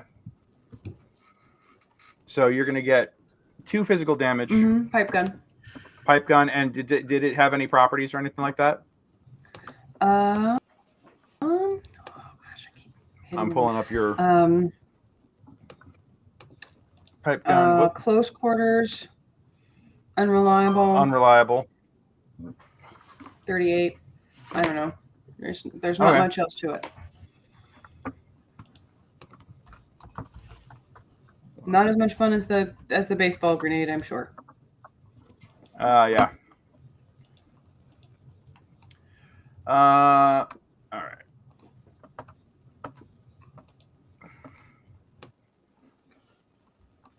But I think that'll be it. That's funny. For my It doesn't actually define close quarters in the quick start. All right. No worries. Well, we'll figure it out. All right. So you're going to deal 2 damage and then unreliable. We're just going to say it fucking fires successfully. I'm not doing any sort of test on that at the moment. So he's going to take 2 damage. He's got a defense of 1. Does he have physical DR? 1 point of. So he's going to take 1 damage for the moment. And health. Okay. We're going to take a break real fast. I have to step away real quick and fix something. But we'll be back in about 10 minutes. And, thank you so much for tuning in. We will be rejoining here shortly. All right. Sounds good. Yep. Thank you, Tim. Thank you.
All right. Well, we'll give everybody else a minute or two. Matt, how you liking it so far? I'm enjoying it. Good. I'm looking forward to get a crack at some combat here. Yeah. Well, to be on the dishing end instead of the receiving end. Well, yeah, no. Yeah. Never a dull moment. I think I'm getting the hang of this. I'm glad we're running this now because I'm glad I have the opportunity to learn and figure out how this stuff all works.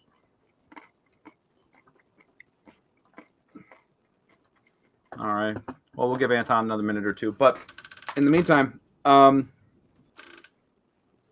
yeah. Lauren, if you want, go on ahead, and you should be able to have a spot where you mark off ammunition on your Oh, yes. sheet. That's 2.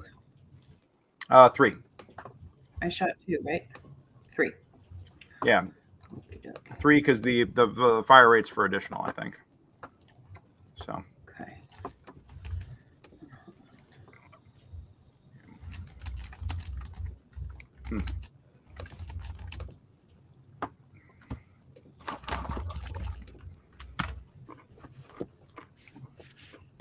And what does TN stand for on weapons?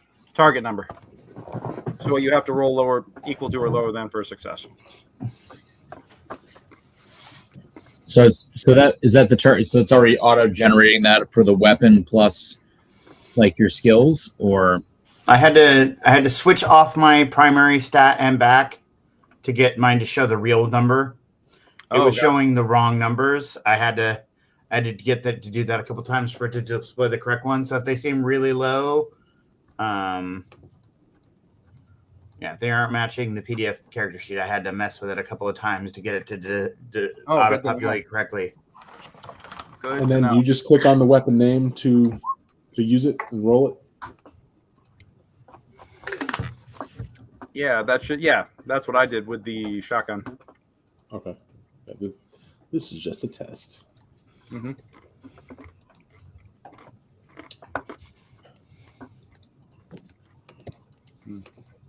Yeah, don't worry about that thing that popped up. It doesn't mean anything. Yeah. I pushed the wrong thing. False 0. That's so weird. I didn't see any. I didn't realize that the perks and the gear tabs opened up different things until like. Yeah. Well, like, do you click the weapon or do you click your melee weapon skill when you use a melee weapon, and then like a small arm skill to fire a gun? Is that what you should be doing? I clicked the name in my weapons. There we go. Actually, yeah. Don't bother clicking the weapon. Just do it as a skill check. Okay.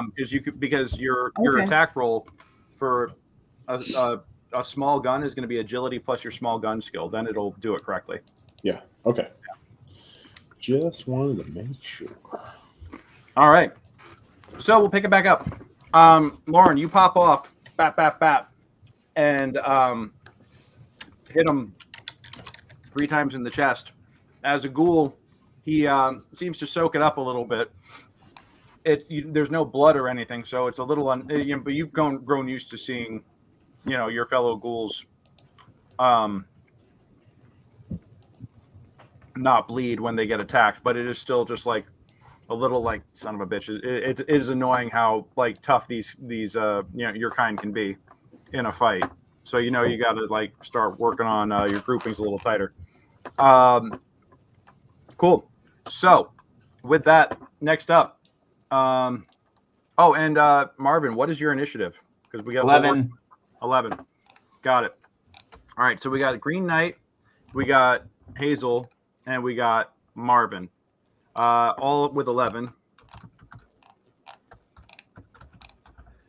So who wants to go first? I'll let the 3 of you figure it out. I think Green Knight's closest, so probably the Green Knight. Gotcha. Okay. Green Knight, what do you want to do? Green Knight's going to let out an enraged bellow and try to... Can you aim? I assume you can aim minor action with a melee weapon too?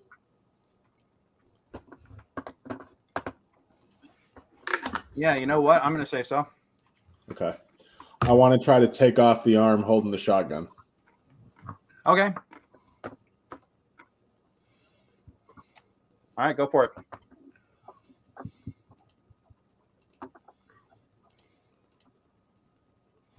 Yeah, that's going to be strength plus your melee weapon. Got it. Okay. Oh yeah, it's asking me if I want additional dice. Yeah, you guys got 4 in your pool. How many? What's my difficulty here? I'm going to say it's 1. Right. Oh no, you're aiming specifically. It's going to be 2. 2. Okay. And you already get to reroll 1d20. I already get to reroll a 1d20? Yeah, because you're aiming. Sweet. In that case, I'm feeling confident. Okay. Yeah, real confident. All right. Critical 3 successes, so that gets us an action point. Yep. And awesome. Go on ahead and roll your damage.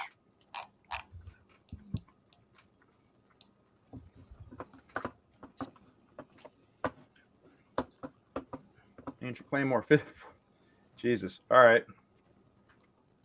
We haven't rolled just a single straight damage die yet. It's a little weird. Piercing. If I recall correctly.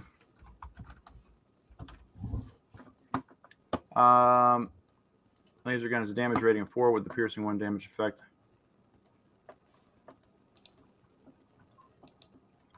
All right, we're gonna ignore 1 point of damage, or 1 point of damage reduction, and it's gonna be 1, 2, 3, 4.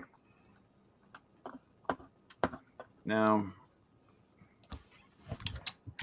all your weapons damage effects are triggered, 1 or more. Okay, cool. So that means, yeah, piercing, ignore X point. X is the rating of the damage effect. Now, is this where I would want to click on roll additional combat dice to spend that extra success that I got on the attack roll? Yeah, absolutely. Okay. If you want, you could spend up to 3 action points and get extra damage dice. Do it. Yeah. All right. I'll spend 1 from our pool and the 1 that I got from the success for 2 extra. Go for it. Holy shit. All right. There you go. So that's going to be 9 points of damage. Yeah, you actually we're just going to declare this. You just hew that arm right off and actually wind up like hacking it off and then embedding the sword in his torso. Whoops. Yeah. Is he alive? For the moment, yeah, but his arm hits the ground. His aiming, he's basically holding the aiming hand, or holding the shotgun with one hand, which is his aiming hand, and he yells and screams and starts swearing at you in pain and says, "Get out of my house! I don't know you! Leave me alone!" And he is, He looks like, if you look at him, he's got the crazy swirlies in his eyes right now. He looks like something's like the thing is, you've known this man and he does not recognize you right now. Would my long life of experience tickle my brain that he's going feral? This does not. Well, give me a perception plus survival.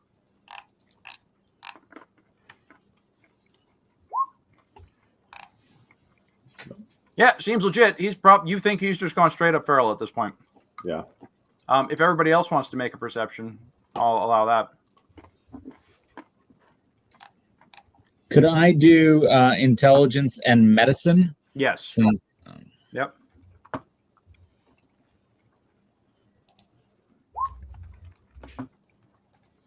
Nope, seems fine to me. Yeah, you're still like buzzing, busted open the door up top. So 1 success. I will say with 1 success, you are looking at, he's talking intelligently. He genuinely does not seem to know you, but he is talking intelligently. Feral ghouls don't talk intelligently. And since it's I'm seeing the 2 there, is that because it's a tagged skill? Yes. Yeah. So does it count as like 2 successes? or what is in not for? Anyway, What do you mean? I thought I don't understand the tag skills have. I guess they also bump sort of their points, but I didn't know whether they also. Yeah, that actually the tag skills you have additional. You've sunk additional ranks into them. Yeah, it So gives you an extra 2 for a tag skill. Yeah, I see that. Yeah. I just didn't know if it gives you anything for successes on that. No, it means you get it raises your target number. Yeah. Gotcha. Yeah. So, Bailey, you can go on ahead and re-roll yours because you forgot to include your perception or your pardon me, survival. Yeah, perception and then survival. There you go. So 8. That's still 0 successes. You're kind of like just in combat mode at the moment, but Hazel is watching with a doctor's eye, going like, "This is strange. This is very, very strange right now." Okay, Hazel or Marvin, who wants next? Go ahead, Hazel. I'm further away. I'd like to. What was that? You're gonna put what? I'm farther away. Oh, gotcha. I'd like to try and tackle old man Joseph. Okay. Go on ahead, and so that'll be moving in. Yeah, that's not a problem. I'll count that as a minor action to run up and then tackle. Just give me an unarmed attack. Okay, so. And he's missing one arm right now, so I'm going to actually call that. That's a circumstance bonus on your part. So I'm going to reduce the difficulty by 1. And so what would this be? Do I roll this as a strength and unarmed? Strength and strength and unarmed. Gotcha. Don't roll a 20.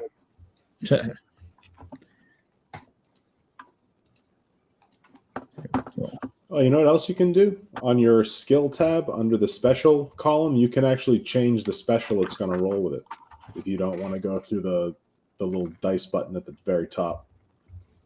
Oh, wow. Like, here's my charismatic unarmed punch. Charismatic punch. Are we calling that a bitch slap? Pimp slap. All right. So I rolled no successes but no failures. So I'm going to say you don't get any action points off of it. No critical failure.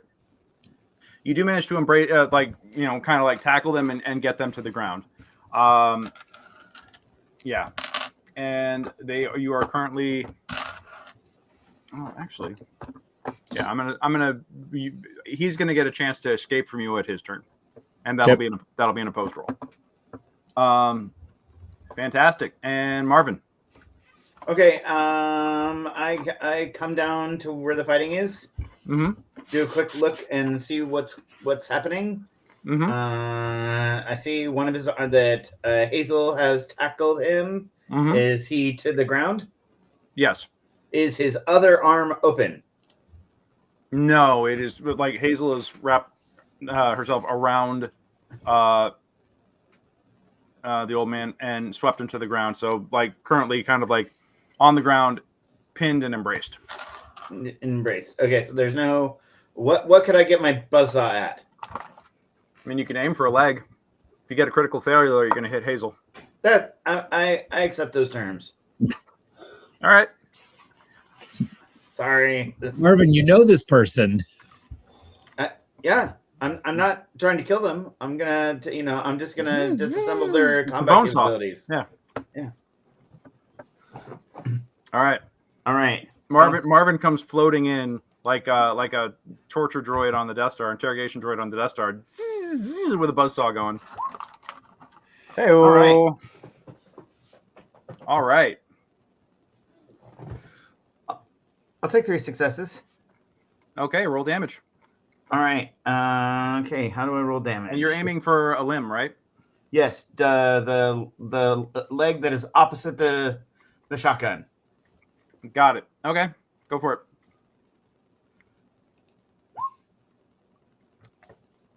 All right. And it's piercing 1, so... Yep. So that goes right through the DR. Okay. I'm going to say that you cut the limb off cleanly, and suddenly old man Joseph goes limp, as if like the shock of everything finally caught up, and he is dead.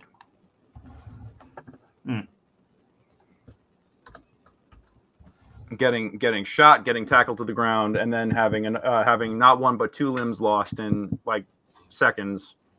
The shock of it all was just enough to overwhelm and finish him off.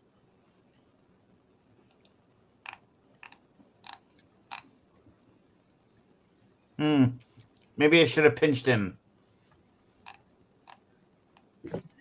So I'm gonna get up. Are we out of order now? You are out of combat at this point, yeah.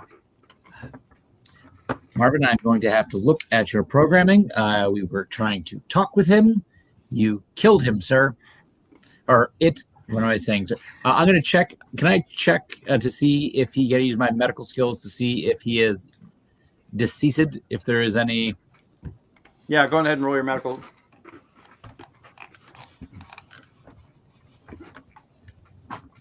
Do we see anything interesting around in the barn? Give me a perception plus survival. You need at least one success to get information. No, 2 successes to get information because it is dark as hell in here. Okay. Oh, we get one. I had 3 successes, so that's 1 back to our pool. Yep. I got that. All right, so 1 success for Hazel, 0 successes and a complication for Bailey. Yeah, Bailey, you start trying to look around, and you go behind. Yeah, you go behind something and realize that it is like completely black ass dark where you are, and you just don't know where you are at the moment. You're actually kind of temporarily lost behind a stack of something you can't even tell. But the light is completely gone where you're at. Hazel, old man Joseph is dead. And clearly by severe trauma. Now, as you replay everything in your mind, you remember seeing him. And he actually died with a wide-eyed expression and bared teeth on his face, like a grimace, and drool, mixed in with other bodily fluids. There's drool that had been spitting down his chin at the corners of his lips. You do notice, as you examine him, that he was wearing several layers of shirts, sweaters, and jackets, just one on top of the other. And that was causing almost like an attempt at padding or staying warm or something. But this is clearly where all the clothes in the closet had gone. He'd been wearing them all. And yeah, that's what you get for the moment. Was he going feral, Hazel? Well, I don't know that he was going feral because he was speaking intelligently. I don't know whether maybe something had to happen to his brain. I would have to look at that, or whether there's some other sort of thing that was affecting him. But clearly, by all of this clothing, he was not our regular Joseph. Should we reattach the arm and the leg? Well, Marvin, that is not going to bring him back to life. In the future, when you see me tackle someone, please try to restrain them, not dislimb them, because oftentimes that will render them inoperable. And we can't just repair living creatures. Right. Yes. Yes. Yes. No, you cannot. That is correct. Flesh people different from mechanical people. Boy, I think we learned something really important today, and I feel I have egg on my face. No, just irradiated ghoul blood, but well, I'm immune to radiation, so yep, you're good.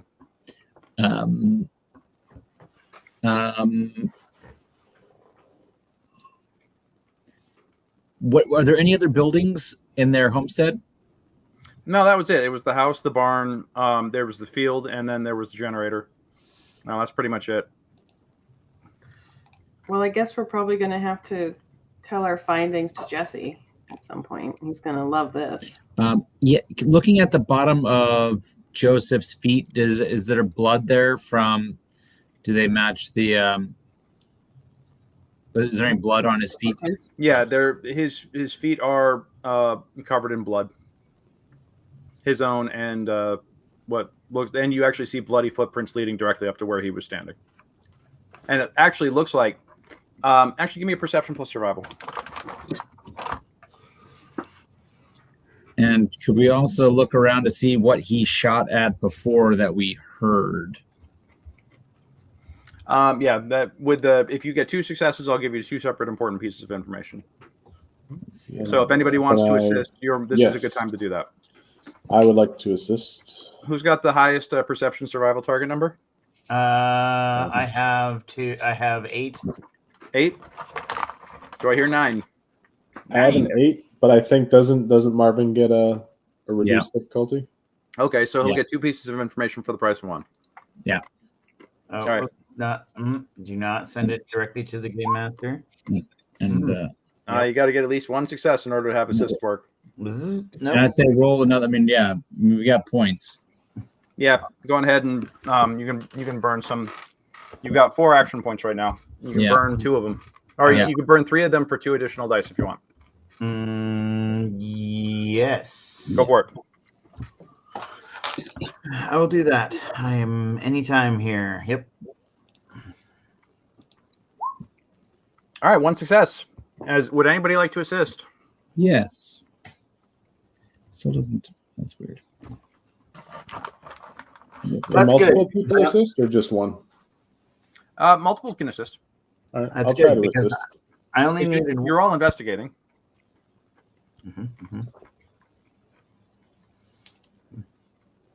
What was my target number? Your target number was 8. No. Of successes. Yours was 1. Mhm. You needed 1 success, and I'll give you 2 pieces of information. Right. All right, and the Green Knight assists as well. Fantastic. So, what you guys realize, number 1, is that there were the bloody footprints that led into the barn. Basically, are Joseph's. They match the foot, the foot size and everything. More importantly, it looks like he was walking around, agitated, walking in circles for quite some time. And as you think about like what that first shotgun blast was, you look up and Matt, you notice that there is a hole in the roof and some like a shower, like feathers that had been kind of like blown all over the place.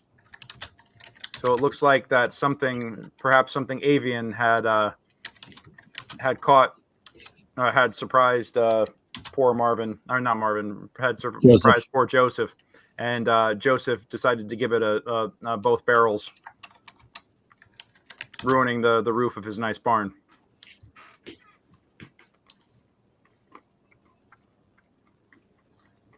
Can we see the corpse of it anywhere? It was probably some sort of smaller bird, and he blasted the shit out of it. Like You see just bits of it all over the place. yeah, basically, it's like just think Bugs Bunny, like how cartoony that shit is when something gets all his feathers blown off. That's what it's kind of reminiscent of, because there's just Fine no pink mist. yeah, exactly.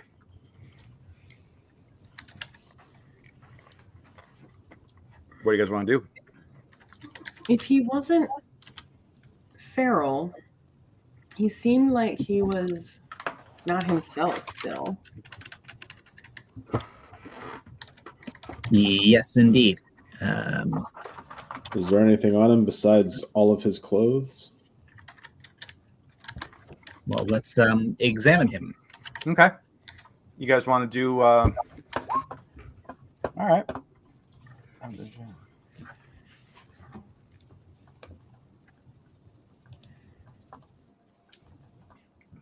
Oh, Marvin actually pulls, like changes his tools over to a diagnostic probe, and is looking for a port on the body.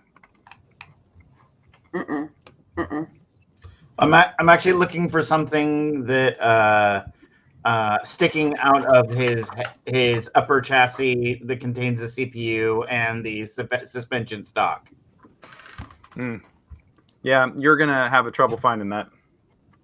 Well, I mean, you're realizing that this model is incompatible with your technology. Yep. Should we So, maybe try and? I'm looking. Should we maybe try and collect like some blood or something to examine? And see if he was on like a substance. Looking for traces of chems and stuff like that. Mm-hmm. Yeah. I will say that when you were looking around, you didn't find any trace of that in the house. Oh, okay. Yeah. I would like to do a quick examination of the corpse, like remove the. See if I see anything unusual. Give me a intelligence and medicine. Did you need a Y-shaped incision? I'm gonna say that this requires at least 2 successes because you're doing this in a dark place with improvised tools. You don't have a proper medical facility. You're not in a proper medical facility with tools to do an autopsy at the moment. But I was not trying to do an autopsy. I'm trying to just examine his body for signs of infection, bites, etc. I'm not looking to do an autopsy. Okay. Yeah, the corpse has been shot with 2 limbs severed, so it's going to be a little tricky to determine certain areas. But give me. Oh, and Marvin is currently like got his head, the head in a clamp, and is currently like rotating it around to the point where.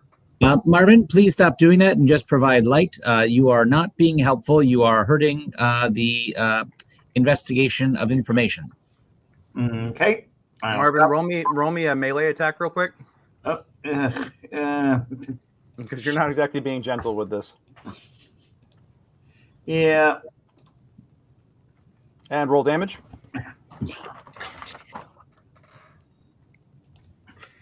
Marvin chose today to be new at this. Yeah, Marvin twists the head clean off. Marvin chose violence today. Marvin, we are going to have a serious conversation about what I did wrong with your updated programming. This is not how you are supposed to assist. All right. There were errors in the programming update. I fixed them. It may have caused other problems. No. Paul, go ahead and give me a medicine and intelligence, please. You'll need at least 2 successes to glean information. All right. I will. And I will use our last extra point to try and go for 3 die.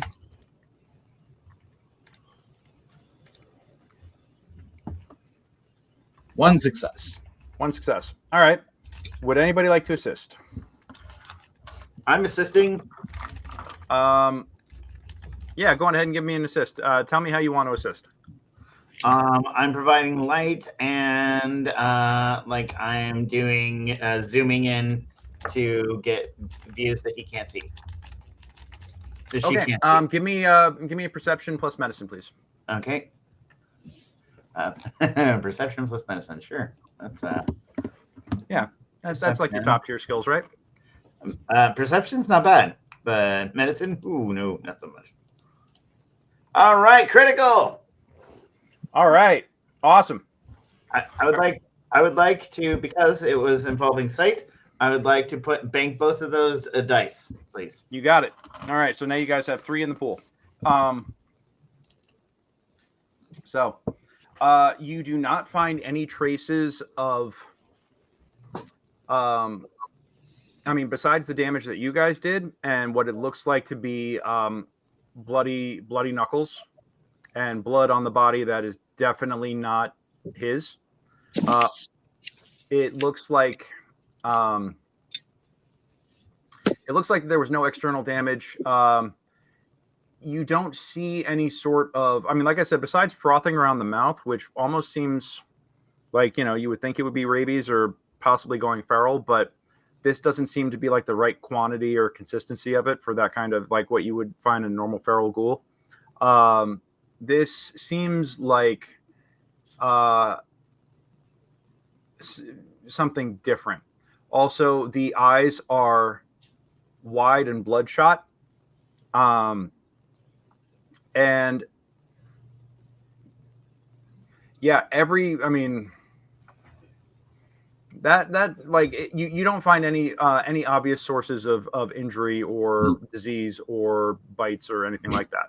So, yeah, you can also No syringe marks or anything. Not that you can detect, and you even check the spare limbs.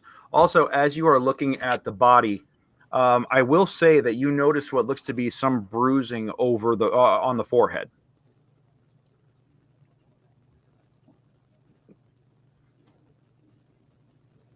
Yeah. Does it? As if, and also there's blood smeared there, as if he'd been like rubbing his head or hitting his head or something like that. Mm-hmm. Yeah. Ooh, you should. I hate to say this. We may need the circular saw again. For what? Oh, well, we can. Oh, yes. All right. Let's get into a well-lit area, perhaps. Yeah. Luckily, we only need to carry the one thing. Yeah. True. I would like to re-examine. I'd like to examine the body of Theresa inside and see if I see any similar aspects to her eyes, etc. Give me a perception and medicine, or intelligence and medicine.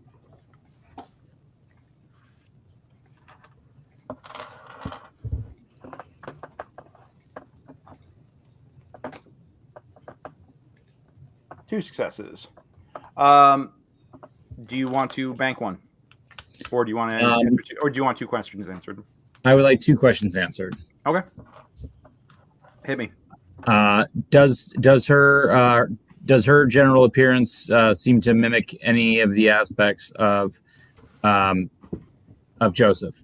Negative, Ghost Rider. She did not have any sort of bloodshot eyes. She did not seem to have any sort of frothing at the mouth or anything like that.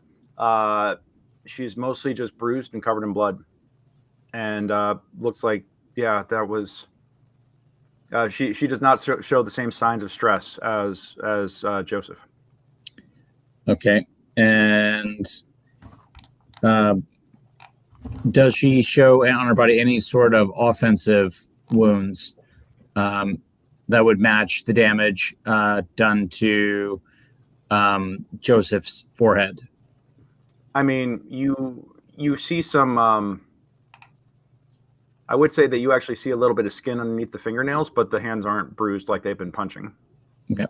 Yeah, and you actually, I will say that you did find some scratches on Joseph that match what you find under the nails, like the, you know. But we've searched all of the different rooms, right? And we've seen there. Yeah, I mean, you guys have gone through them. I wouldn't say that you found everything, but I'd like to look in the kitchen.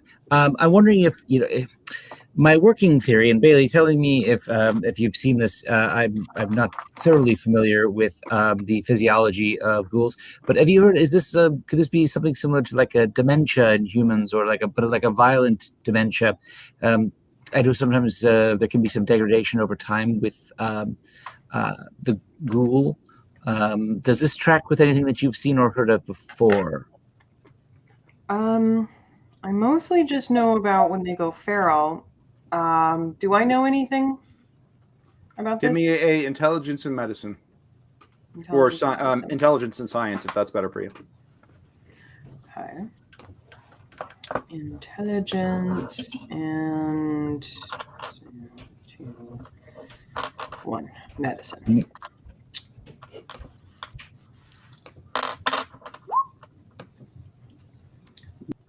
You haven't heard of anything like that. God, I am a dummy today.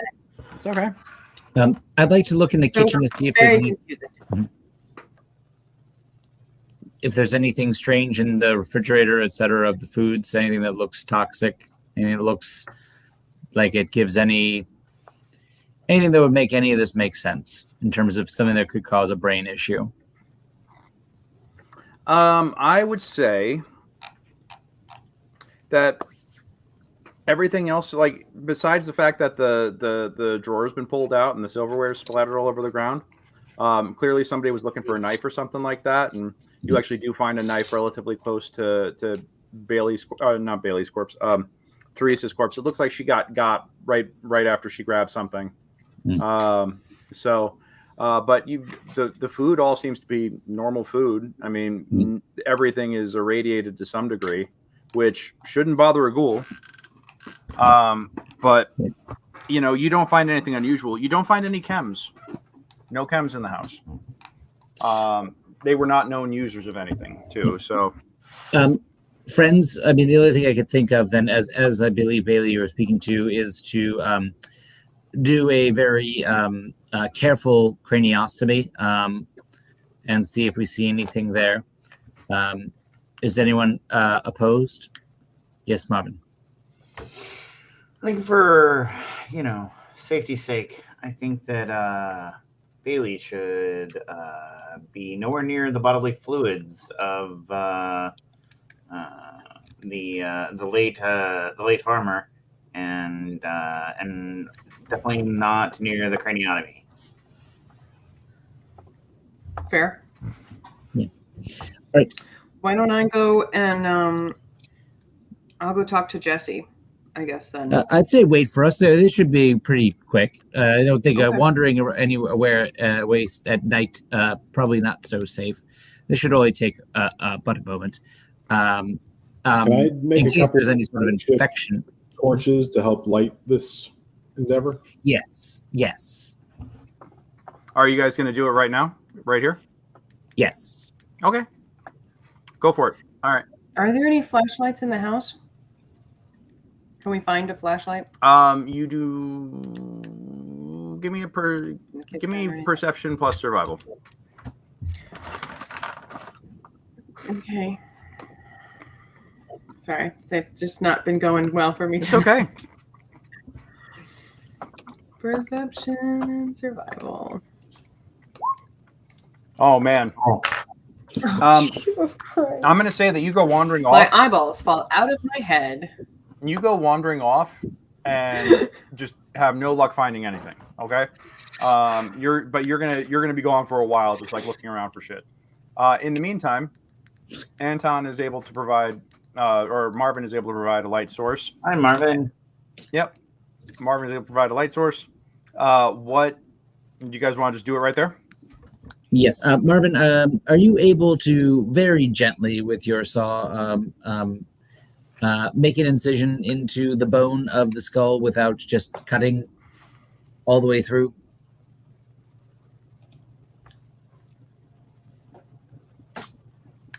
Yes. Okay. Yeah, you know what? I'll give it to you. So Marvin very gently, very carefully, and you actually smell smoke coming up off of the bone and everything as the saw carves off the top of the skull. You now have an exposed ghoul brain. I would like to examine it. Cool. Give me an intelligence plus medicine. I'm going to say 2 successes right now because you have a general idea of what it is you're looking at, but the conditions that you're in are suboptimal, and you're really only able to use your eyes and not do testing at the moment. Okay. Yep. Going to use two of our points. Go to 4 die. Okay, that'll be 3 points for that, but yeah. So, Okay. So that means you guys are at 0 action points at this moment, but that's okay. Oh, wow. Oh shit. I think we might get some back. Okay. 4 successes. Difficulty on that was 2. So that's a success. You'll get 2 more points. Bank them, and you get 2 questions. I'll give you 2 questions. What do you want to know? Something. Does this appear to be a normal ghoul brain? Normal for a ghoul? I would say yes, except it looks like the cortex, with 4 successes, Jesus Christ, Good time to fucking nail something. The cortex looks inflamed. Gotcha. You As actually find I swelling in the cortex, which is Yes. unusual. Yeah. Yeah. But we don't see any sort of thing that would indicate infection or No. or foreign matter or gotcha. Nothing like that. Gotcha. All right. All right. I'm going to put the Marvin, if you wouldn't mind putting the skull cap back on. I think we can put this here, and we should go back to town and explain what we found, but not torch this in case there are other individuals that want to examine the scene, since this is very sad. Yeah. All right. As you head back to town,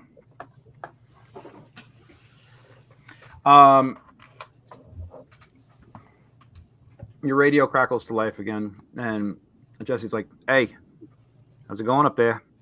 Thought I heard something." Yes. There were complications. Okay. Yes. Unfortunately, we have very sad news. Come by my office. Let's not do this in public. Okay, come by my office and we'll talk real quick. All right. Yes. Okay. Cool. Don't say nothing to nobody until we talk. All right. All right. Affirmative. Yep. So you head back into town. By the time you get there, the main celebration or the main ceremony is done, and people are off in the tavern celebrating Founders Day. But Jesse, you see the light on in Jesse's office and like his house office in the center of town. And as you knock on the door, yeah, It's us. get in here. As the door closes behind the last of you to enter, he goes, "Okay, what'd you find? What happened?" Some sad news. Unfortunately, it does appear that Joseph had some sort of encephalitis or inflammation of the brain that caused him to, well, in layman's terms, lose himself. And he He went killed. feral. He didn't go feral. He had basically what I would describe as like a violent dementia. And he didn't recognize any of us. And from the findings in the house, it appears that he thought that Theresa was an intruder, a violent intruder, and killed her. And unfortunately, in defending ourselves, he also met his end. He didn't recognize any of us, and he attacked us. He hurt the Green Knight. He nearly hurt several of us. And unfortunately, we were not able to restrain him alive. We tried, but unfortunately... I only cut off one leg. Yeah, I was gonna say, big guy there. You look like you look like you took a hit there, huh? Yes, he was not himself. Yeah, it looks like about 20-odd buckshot. Man, all right. Okay, this is definitely not good. This is not good. This is not good. Okay, so what? Well, we did, in case there's anyone else who wants to create a second medical opinion, or in terms of seeing it's fairly clear when everything is put together. We didn't do anything to lay them to rest or to change the scene in case there is a feeling of people needing to see what happened or not, so that we can maintain a calm atmosphere if there's any concerns. Yeah, no, I agree with that wholeheartedly. The last thing we need is anybody worrying about the ghouls here going feral if they're not going feral, okay? But you know how quick people can be to jump to unfortunate conclusions. So I'm going to have to ask you to keep this quiet for now. Of course. But, like I said, Like you said, don't say nothing to nobody. That's right. Say nothing to nobody. But in the meantime, everything's going to be closing up shop here in a minute. Everybody's going to be going to bed soon. But I know you're supposed to go out on the next trade caravan again. I need you to do me a solid. I'm going to send out another team with that. you, in the meantime, I need you to stick around here for a couple of days and help me figure this out, because this is, I think this is bigger than everybody. And I've got concerns that whatever this is, if this is some sort of encephalitis or whatever you said, if that's contagious or something, and it can affect ghouls, I don't want it affecting people, the mutants or whatever else either. So we gotta, I need you to help me investigate what's going on here. Can you do me a favor? Take a little time, ask around, see if anybody knows of anything else.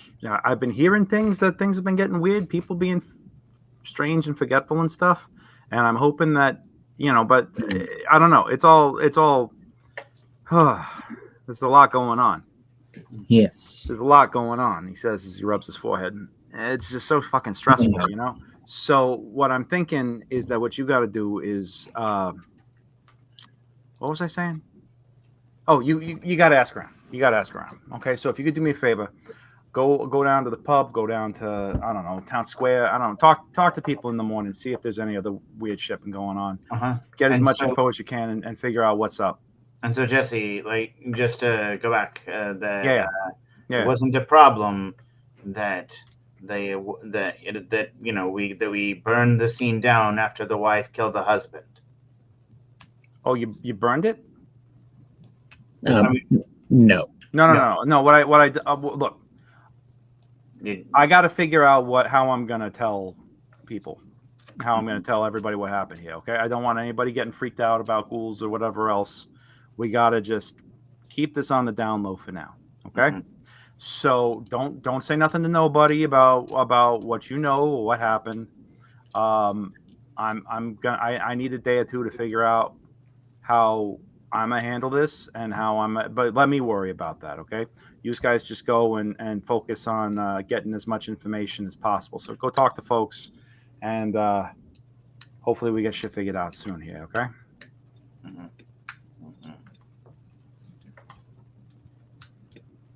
Yeah, cool. All right, get out of here. Let me know if you need anything. I'll see you in the morning. Oh, hangover's gonna be a bitch. Okay. So I got to drinking too much rock cut. All right, go on, get out of here. We go on and get out of there. Okay. It's not much longer. Jesse, real quick. Yeah. Jesse, real quick before we head out. Have you been feeling okay? I mean, I'm stressed as fuck right now. I got to figure out how I'm going to fucking break this news to people and how I'm going to keep this town together if the idea of a fucking murder-suicide or murder-suicide by militia just happened. Yeah, I'm a little fucking stressed out that this happened and it just tainted the first Founders Day. Yeah, I'm doing great. Well, this is a giant fucking headache. This is a giant. Have you been drinking or eating anything different lately? No, I've been drinking my breakfast, lunch, and dinner like normal. Okay. Like normal good Christian people in this town. That's right.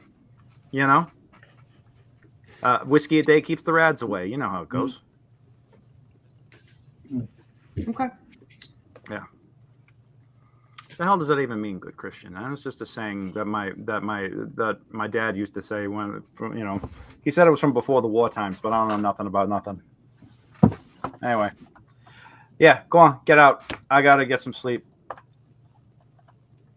Gotcha. Yeah. You can also, if you want, make a perception plus speech if you want to. Yeah. I would very much like to do that. Yeah. Okay.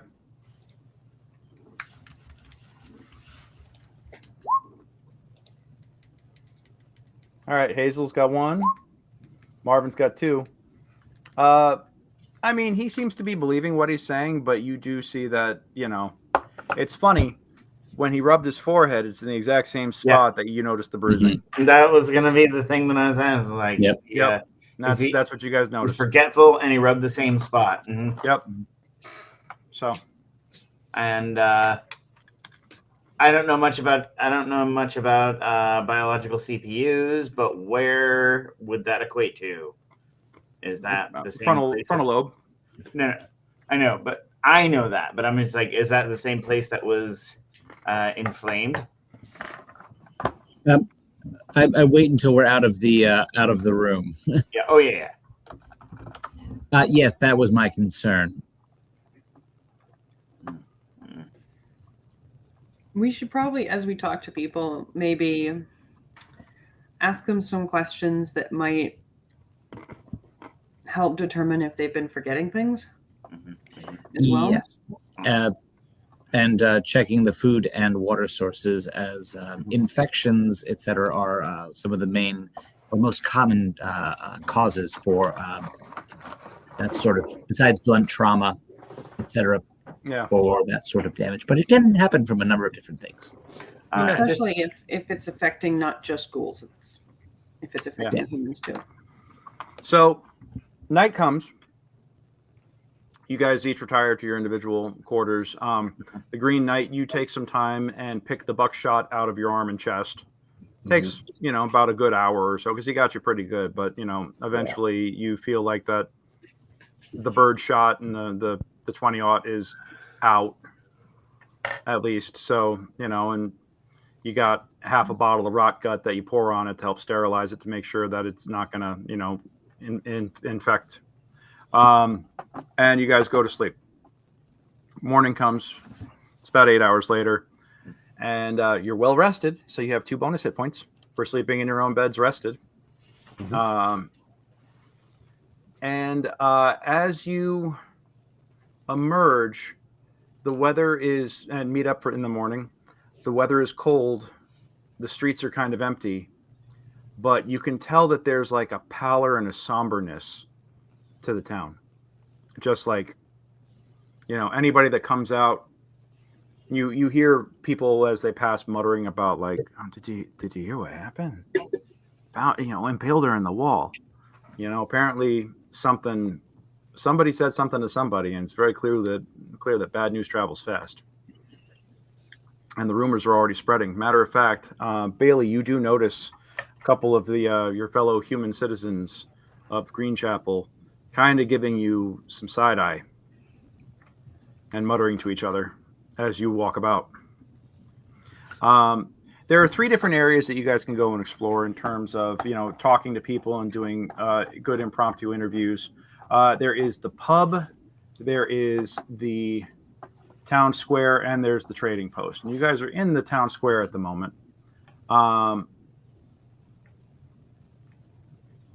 If you're in the town square, and there's, like I said, there's some folks wandering about. It would take 1 success for anybody to get some information, except Bailey, it's going to take you 2 at the moment. What if I specifically talk to other ghouls? If it's other ghouls, then it would just be 1 success needed. Okay.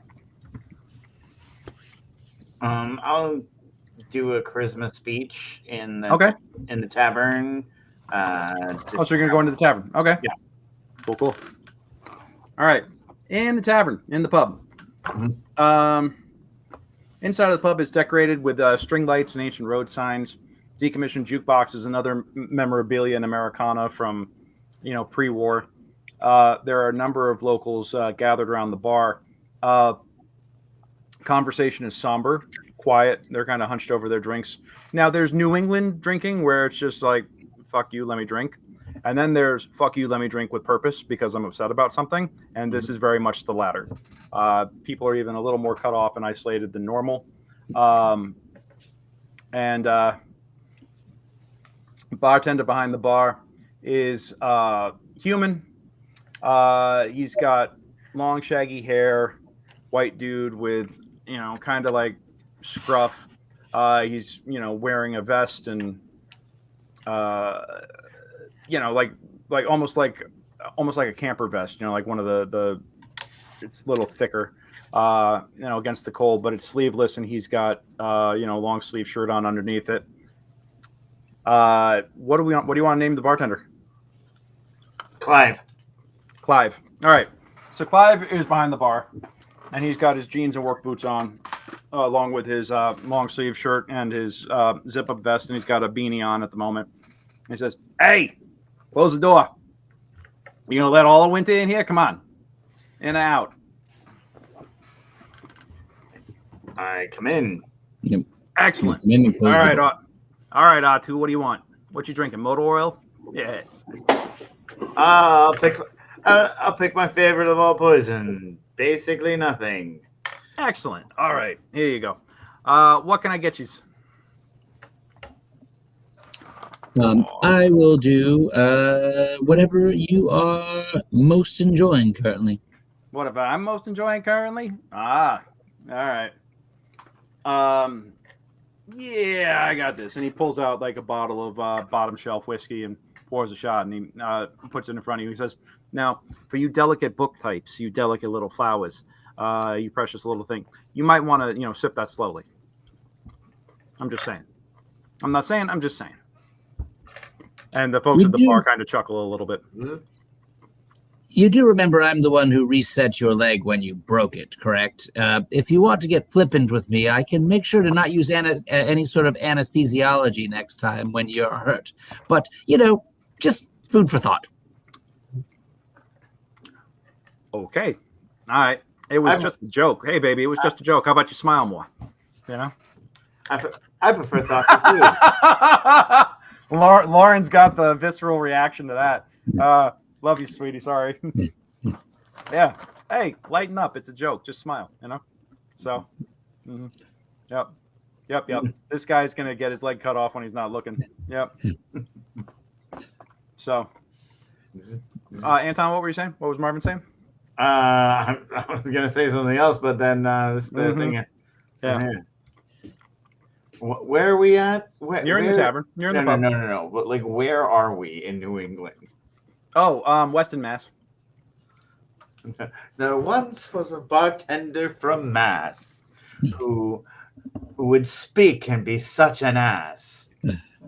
He'd insult all the ladies, and fuck, I didn't have the rest of the limerick, but whatever. You're working on it. It's coming along good. It's coming along good. I can't wait to hear the rest of it. But he's got the rest of the limerick, so yeah, don't worry about it. I'll write it myself later. Yeah. So, what? Big guy, Biggie Smalls. What you drinking? And so he has nothing but class. Moonshine. You want moonshine? All right. Yeah. All right. Excellent. All right. Have a shot of moonshine. He pours that out. And what would you like, Bailey? Oh, I'll just have a rock gut. Rock gut. All right. Yeah. How was the trip? Not much to say about it. Yeah. Just, business as usual. It's always business as usual here, huh? Yeah, business as usual. That's what we do. Business as usual. Yeah. All right. Samba bunch. Everybody's so fucking morose today. Have you heard anything? Maybe I has, maybe I hasn't. What are you asking about? Well, I don't know. We walked into town today and everybody was, I don't know, talking out the side of their mouths. Yeah, you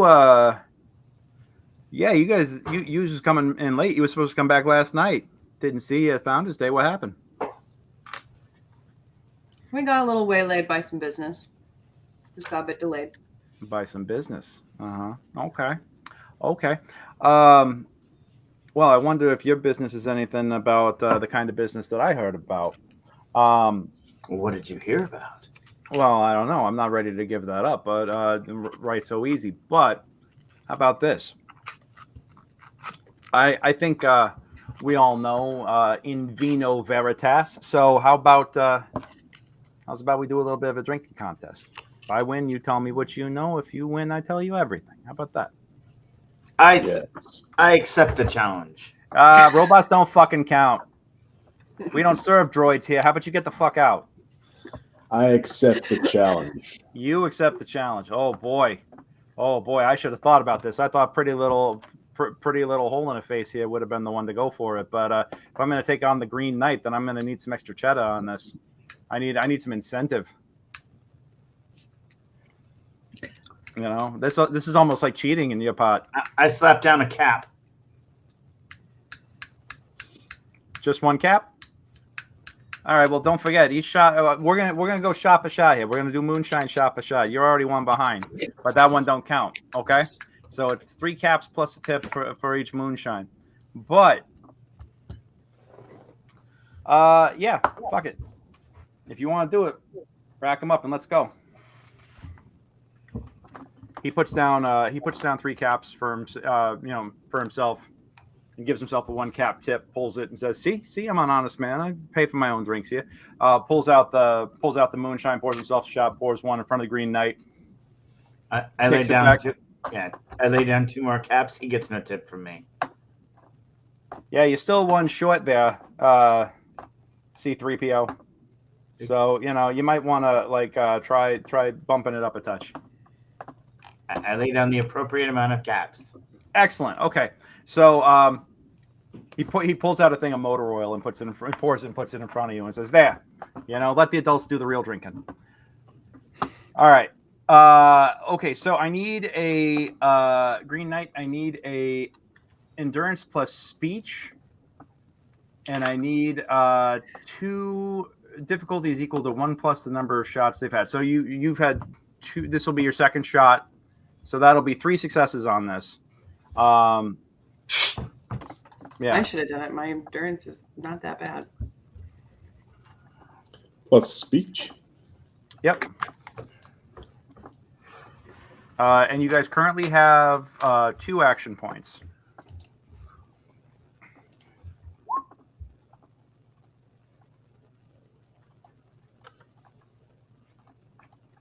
I will be listening to all the side conversations in the room. All right, so you got 2 successes. Do you want to burn a die and try, or burn a point and try and get 1 more, or do you want to burn a luck point? Do I need 3? Yeah, you needed 3 because it's 1 plus the number of shots you've had, and you already had 1. So this was your second shot. All right. Yeah, I'll use a luck point. Okay. Hold on a second. Let me just triple check and make sure. Spending luck to act. That's.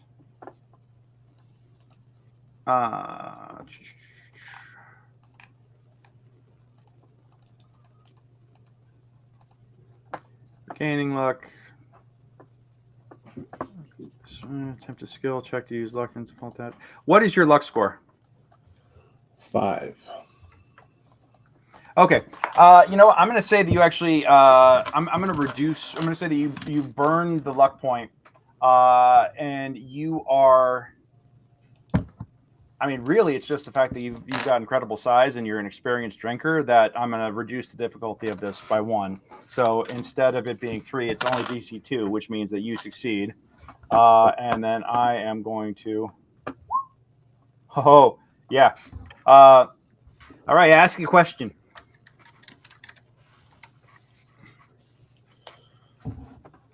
And I gesture to Hazel.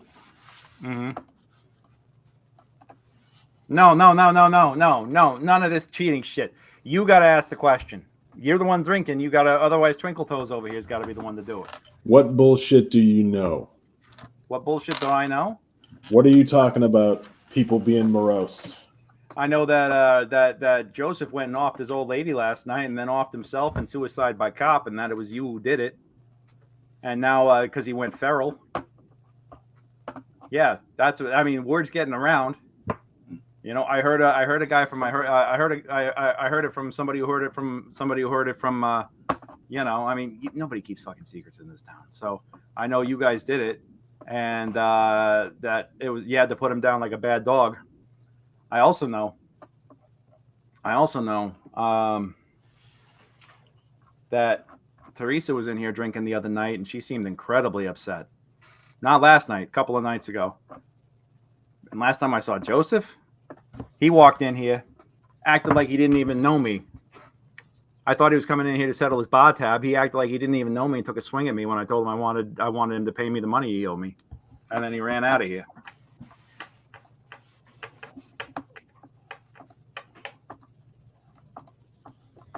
What was Theresa drinking? Oh, she was drinking rock gut, and she came by the pub, sat down, and she's been doing this a lot lately. Come to think of it, she finished up her work on the farm, come down here, and be drinking from from when she was done with work till close, and she's been upset. But like I said, Joseph freaked the fuck out when I said I wanted my money. He nearly killed Doc. They got into an altercation, and yeah, I mean, he just seemed like he didn't know anybody. It's just been weird as hell. And come to think of it, they're not the only ones who have been acting really weird. A lot of people have been acting strange lately. Who else? Well, Doc has been, complaining about headaches. Over at the trading post, the owner over there has been, forgetting to get orders in. I know that I've had to requisition whiskey, more whiskey, like 4 separate fucking times, and every time I go in there, it's like they completely forgot there ever was an order, even though the paper's right there in front of their face. I don't know. It's just something weird.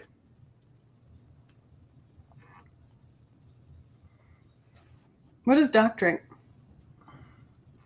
Gin. Only one who I know around here drinks gin. And that shit's tough to come by. But I got a still for it.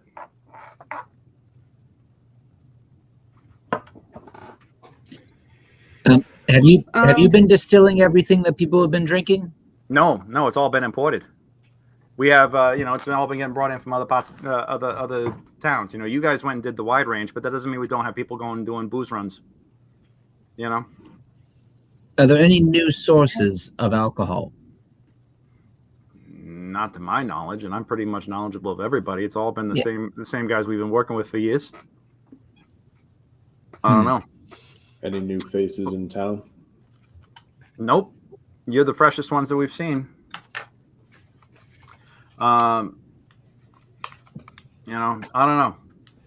I think, people have been acting weird. Doc said maybe, Doc was talking to me the other night thinking that it might be some sort of nasty bug, a virus or something going around. They just seem, I don't know. But they also said that, it's the season. Who knows?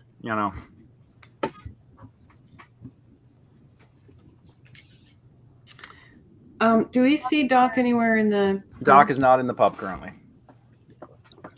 If you're looking for Doc, sweetheart, he might be over in the clinic. Worth a look. Okay. Yeah. Yeah, it would be good to talk to him. All right. Hey, are we going to continue drinking here or what?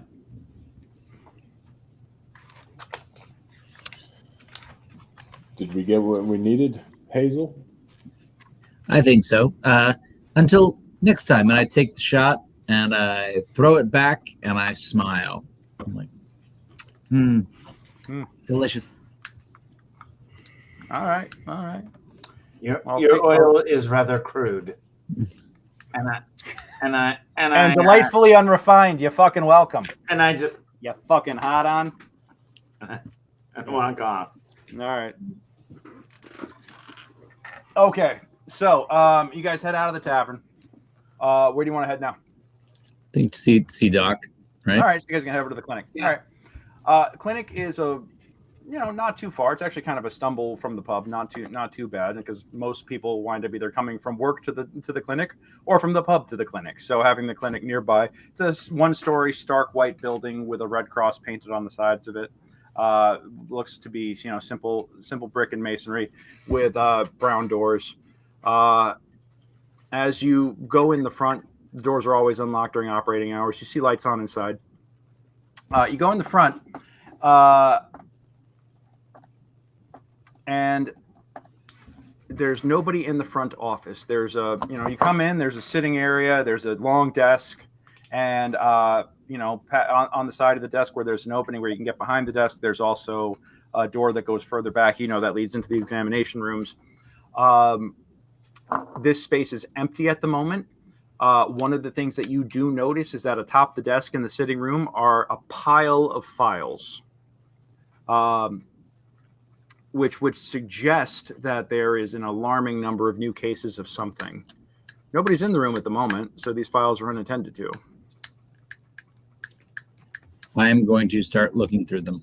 Okay, give me an intelligence plus medicine. For you, it is 0 successes necessary, so just don't complicate. I'm gonna play lookout. Okay, give me perception plus survival. Feels like a HIPAA violation. I'm gonna memorize as many. I'm gonna take as many pictures of these as I can, while also doing lookout because I can see 365 degrees at all times.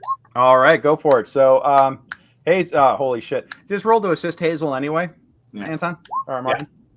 Yeah. Okay, and Bailey, yeah, you're kind of like sticking back by the door, going back, but you're also like very distracted and watching them read the files, more so than actually doing lookout. It won't let me do the roll to assist thing. The click. It gives you attempting to use a roll command, looking for the value of a selected token. Oh, but no token is selected. Okay, just go on ahead and make a straight roll using 10 as your target number, or medicine intelligence. Medicine. Apparently, I'm watching squirrels or some stupid. Well, no, thing. you're standing by the door that goes back to the examination rooms, but you're more distracted by watching them go through the files and listening to what they're saying than actually looking at stuff. Oh, near miss. It's more realistic for me anyway. Well, you said the value. I said his actually value is 10 because you're assisting. So it's 2 successes. So it's actually 2 more. successes. 5 successes. Holy shit! All right.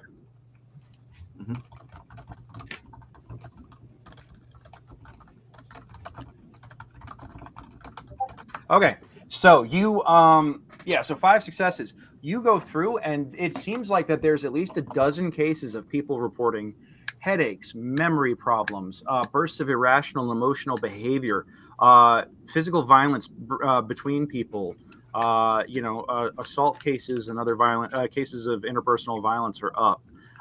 So it looks like that whatever's going on here, and the other thing is that it's the Green Knight's the only super mutant in town, but it's ghouls and humans alike. This feels like a corrupted update.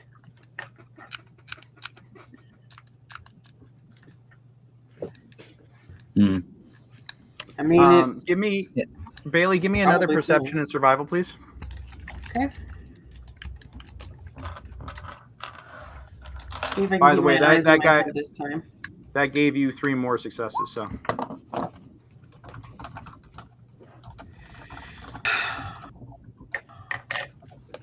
Jeez Louise, roll to save my damn life. That's not your day. So, you're actually caught by surprise when you hear a loud sob coming from one of the exam rooms, and it actually scares the shit out of you. Yeah. So it kind of gives it away.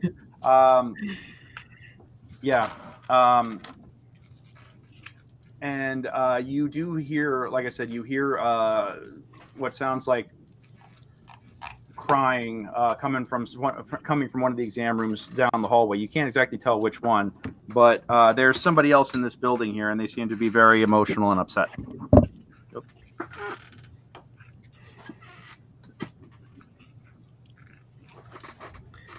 I'm gonna follow the sound.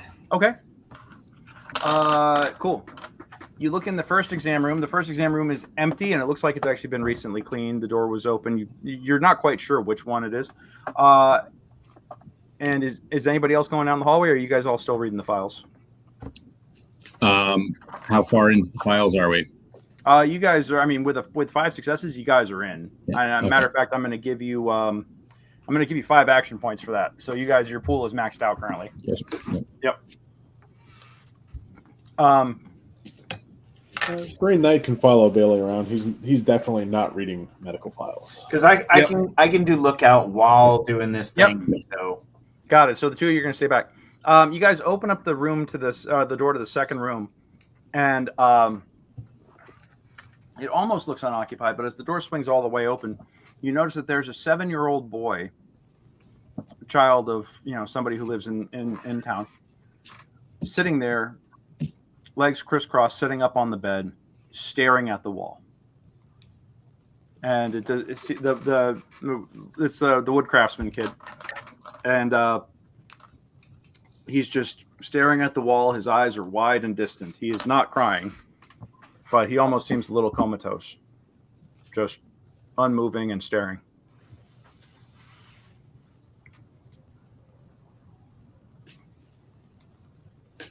Do I still hear crying from somewhere else? Yes.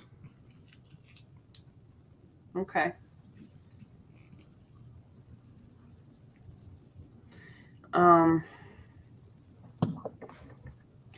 I kind of want to just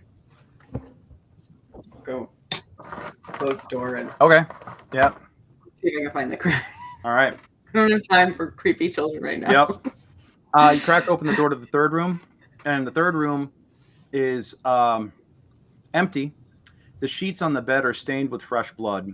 It looks like somebody was severely injured here, and the room hasn't been cleaned yet since the last round of treatment. But the room is empty.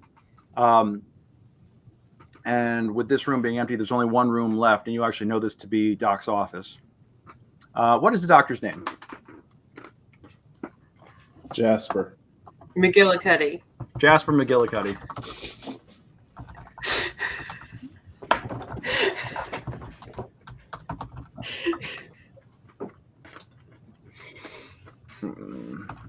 Don't ask me to spell that. Okay, so Jasper, you come up to the door to Jasper's office. Do you want to knock on the door? Or do you want to just? It's slightly ajar, and you can hear crying inside. I just want to listen for a moment. Yeah, he's just racking sobs. It's him that's crying? Yeah, sounds masculine. All right, I'm going to knock. Who's there? Who's there? Sorry, give me a sec. He gets up. You hear him get out of his chair, put something down on the table, come up and open the door, and he says, "Hey, sorry. I didn't hear you come in.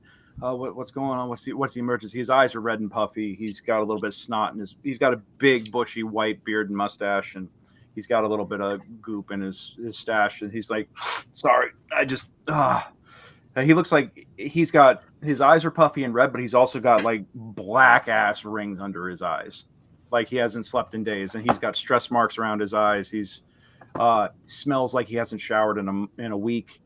He's clearly been sitting in. He's wearing a wrinkled lab coat, and he looks like a giant wrinkle that hasn't slept in a very long time, and it looks like he's just at his breaking point.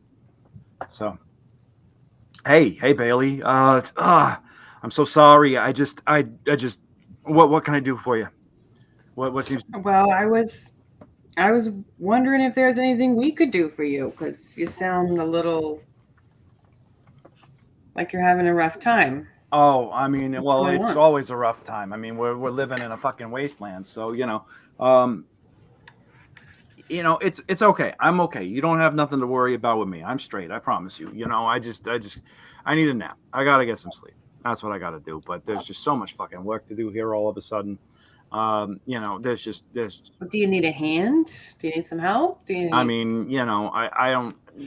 Look, I think it'd just be better, honestly. I mean, we've got Hazel here. Yeah, I know, I understand that, but I think it'd just be better if you just let me do my work and don't worry about me. I promise you, I'm I'm good. I'm good. I swear. Do you have anything to eat today? No, I have not yet. You're right. I'm gonna go eat, and I'm gonna it'll all be fine. I'm gonna go eat, and it's gonna be great. Yeah, you're right. That's exactly what I should be doing right now. Do you want to do any sort of like perception and speech check? Yeah. If my role playing isn't a dead enough giveaway. Yeah. If you want to do a charisma or intelligence plus speech to talk with them and see if they want to,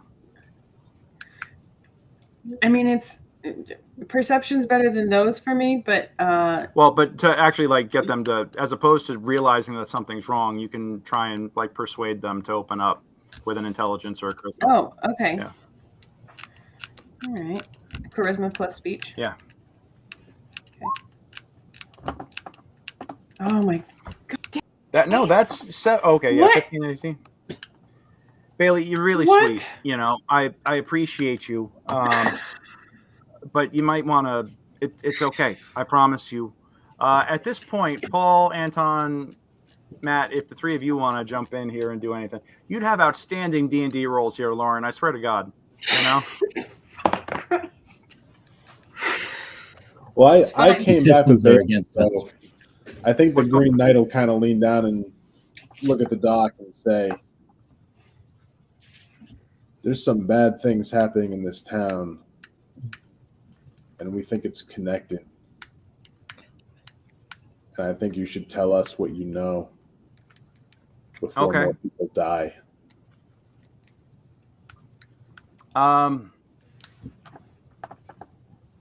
You know, you're very persuasive. You're very perceptive, and you're very persuasive. Okay, so I heard about Joseph. I heard about Joseph and Theresa, and I can't believe it. I should have done something. I should have said something. Joseph was the first one to come in here about a week and a half ago. I don't even remember at this point.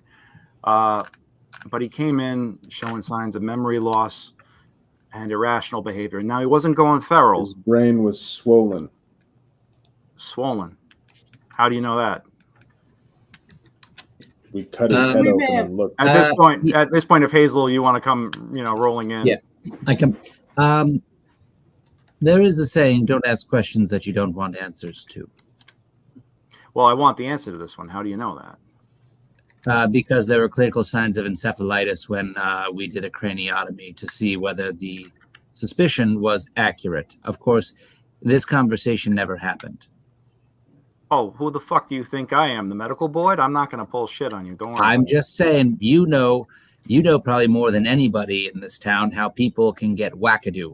So I'm just trying. They're getting plenty. They're getting plenty wackadoo. You telling me it's encephalitis and a swelling of the brainstem? Yes, there is a lab coat available, Marvin. You can find one pretty easily. I put one on. Okay, that's the most ill-fitting lab coat ever. But yes, we now have a floating Mr. Handy with a lab coat. Yeah. Is the buzzsaw arm sticking out of one of the arms in the coat? Oh God, yes. Oh fuck yeah. Okay, I'll try to help adjust it to make it fit better.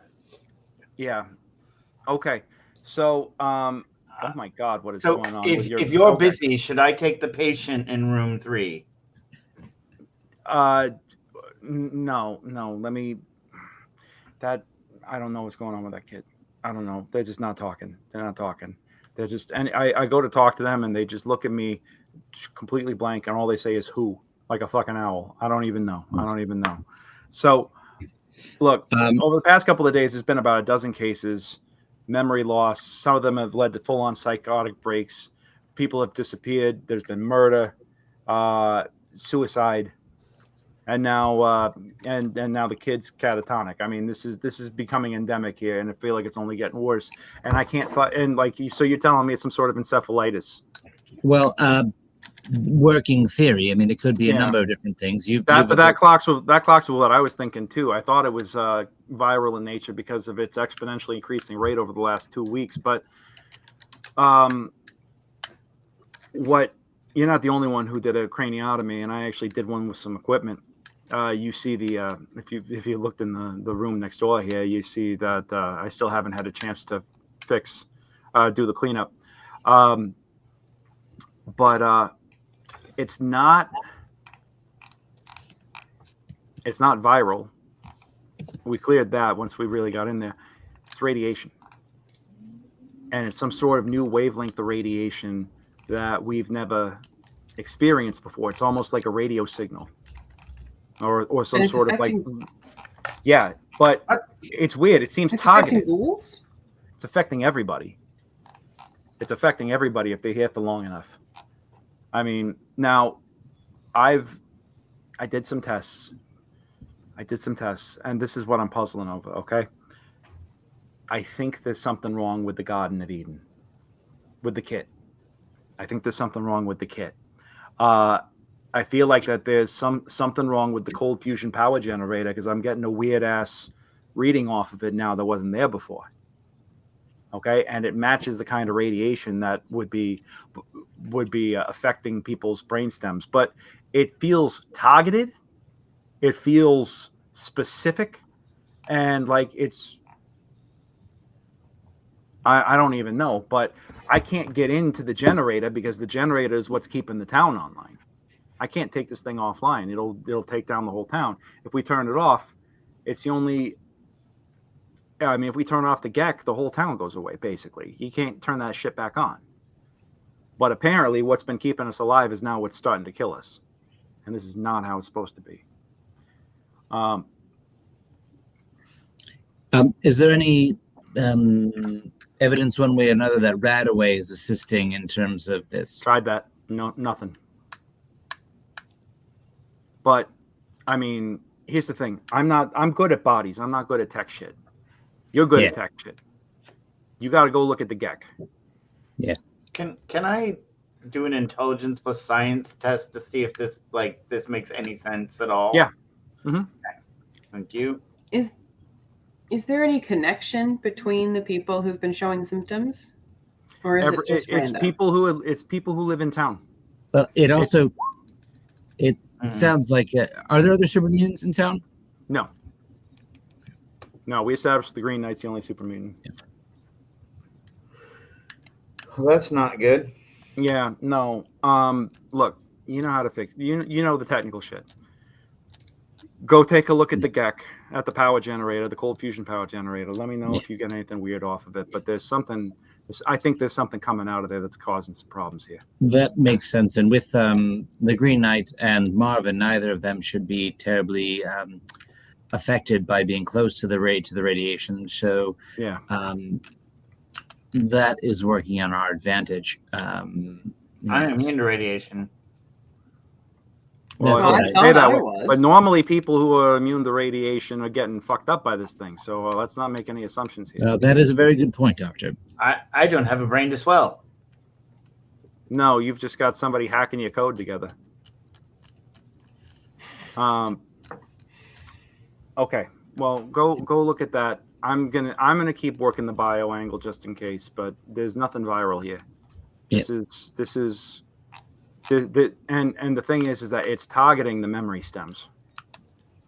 It's targeting the temporal cortex, temporal lobe, and it's causing insane. It may be causing the prefrontal to swell up and the cortex to swell, but the temporal lobe shows active decay. Has there been any individuals, any visitors, any strange visitors to town of late? Anything? Mm-mm. I mean, just the usual trading caravans coming through, but it's. Yeah. I mean, you just came back with Sully's crew, but it's Mason, it's Big Bertha, it's the usuals. There's nobody new coming in. Nobody goes near the cold fusion generator or the GEC. I mean that Jesse's got that shit on lock. All right, we're on it. Okay, yeah, go take a look. Let me know what you find. And at that point, his eyes are kind of glaze over, and he stops, turns his head, and is just like, "Fuck, what was I doing? What was I doing again?" Oh, hey, Bailey. How you doing? Oh, your whole crew's here. Doc? Yeah. It's good to see you. How's the trip? Oh, good. I mean, good as can be. How was the trip? Trip was good. Have you eaten anything today? Yeah. No, I haven't. I should go have some breakfast. I mean, what time is it? Oh, God. It's late. You should go have some breakfast. Okay. Yeah, let me put my paperwork away. I'm gonna go do that. Do you guys need anything? Are you okay? You got anything you need treated? We're fine. Just wanted to come say hi. Oh, it's good to see you too. Thank you for coming by. Yeah, excuse me. I'm gonna file my shit. Oh, absolutely. Yes. Yeah. Yes. Maybe you'll see out it. of your hair. Okay.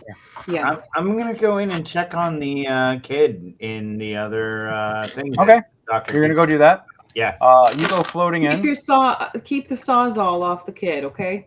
Yep. You've got your professors. You got your lab coat on, and you go. The kid just doesn't even acknowledge you. The kid is just catatonic, staring straight ahead. Hello. No response. Okay, I reach around. I find one like medical cups or whatever.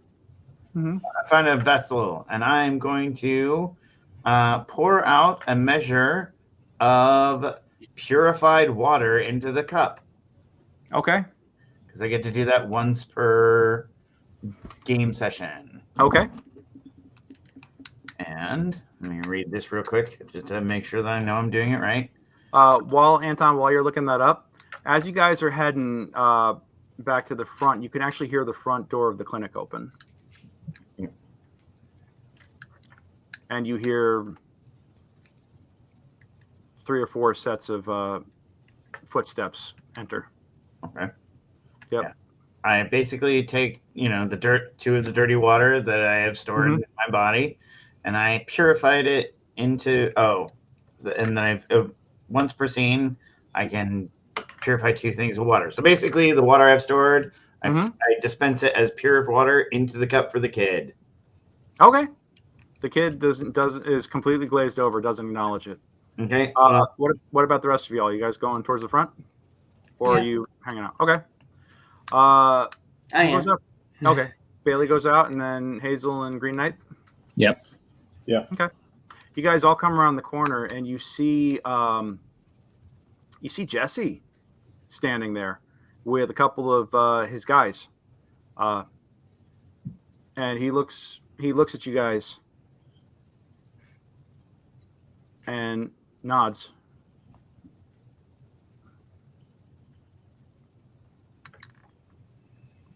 How you doing, Jesse? All right, Fangs. Get him. And that's where we're going to cut it. That's where we're going to cut it for this week. So, what did he say? All right. Fangs. I know things. No, he said, all right, Fangs. Fangs. Yep. All All right. Yep. Yeah. Actually, no, pardon me. What they actually wrote in here, and this is what I got for going off the cup. It should have been, "Come on, snakes, let's rattle." Oh God. Yeah, I like what I said better. So, yeah. Anyway, we'll go on ahead and wrap it up there. So I think what we'll do is we'll come back on the 29th and wrap this up because I'm invested at this point, and I think I'll have a better. I think we'll all have a better handling of the rules. But you guys currently have your AP pools maxed out at 6, and so do I. So we're gonna burn some shit and make some stuff happen. This will be fun.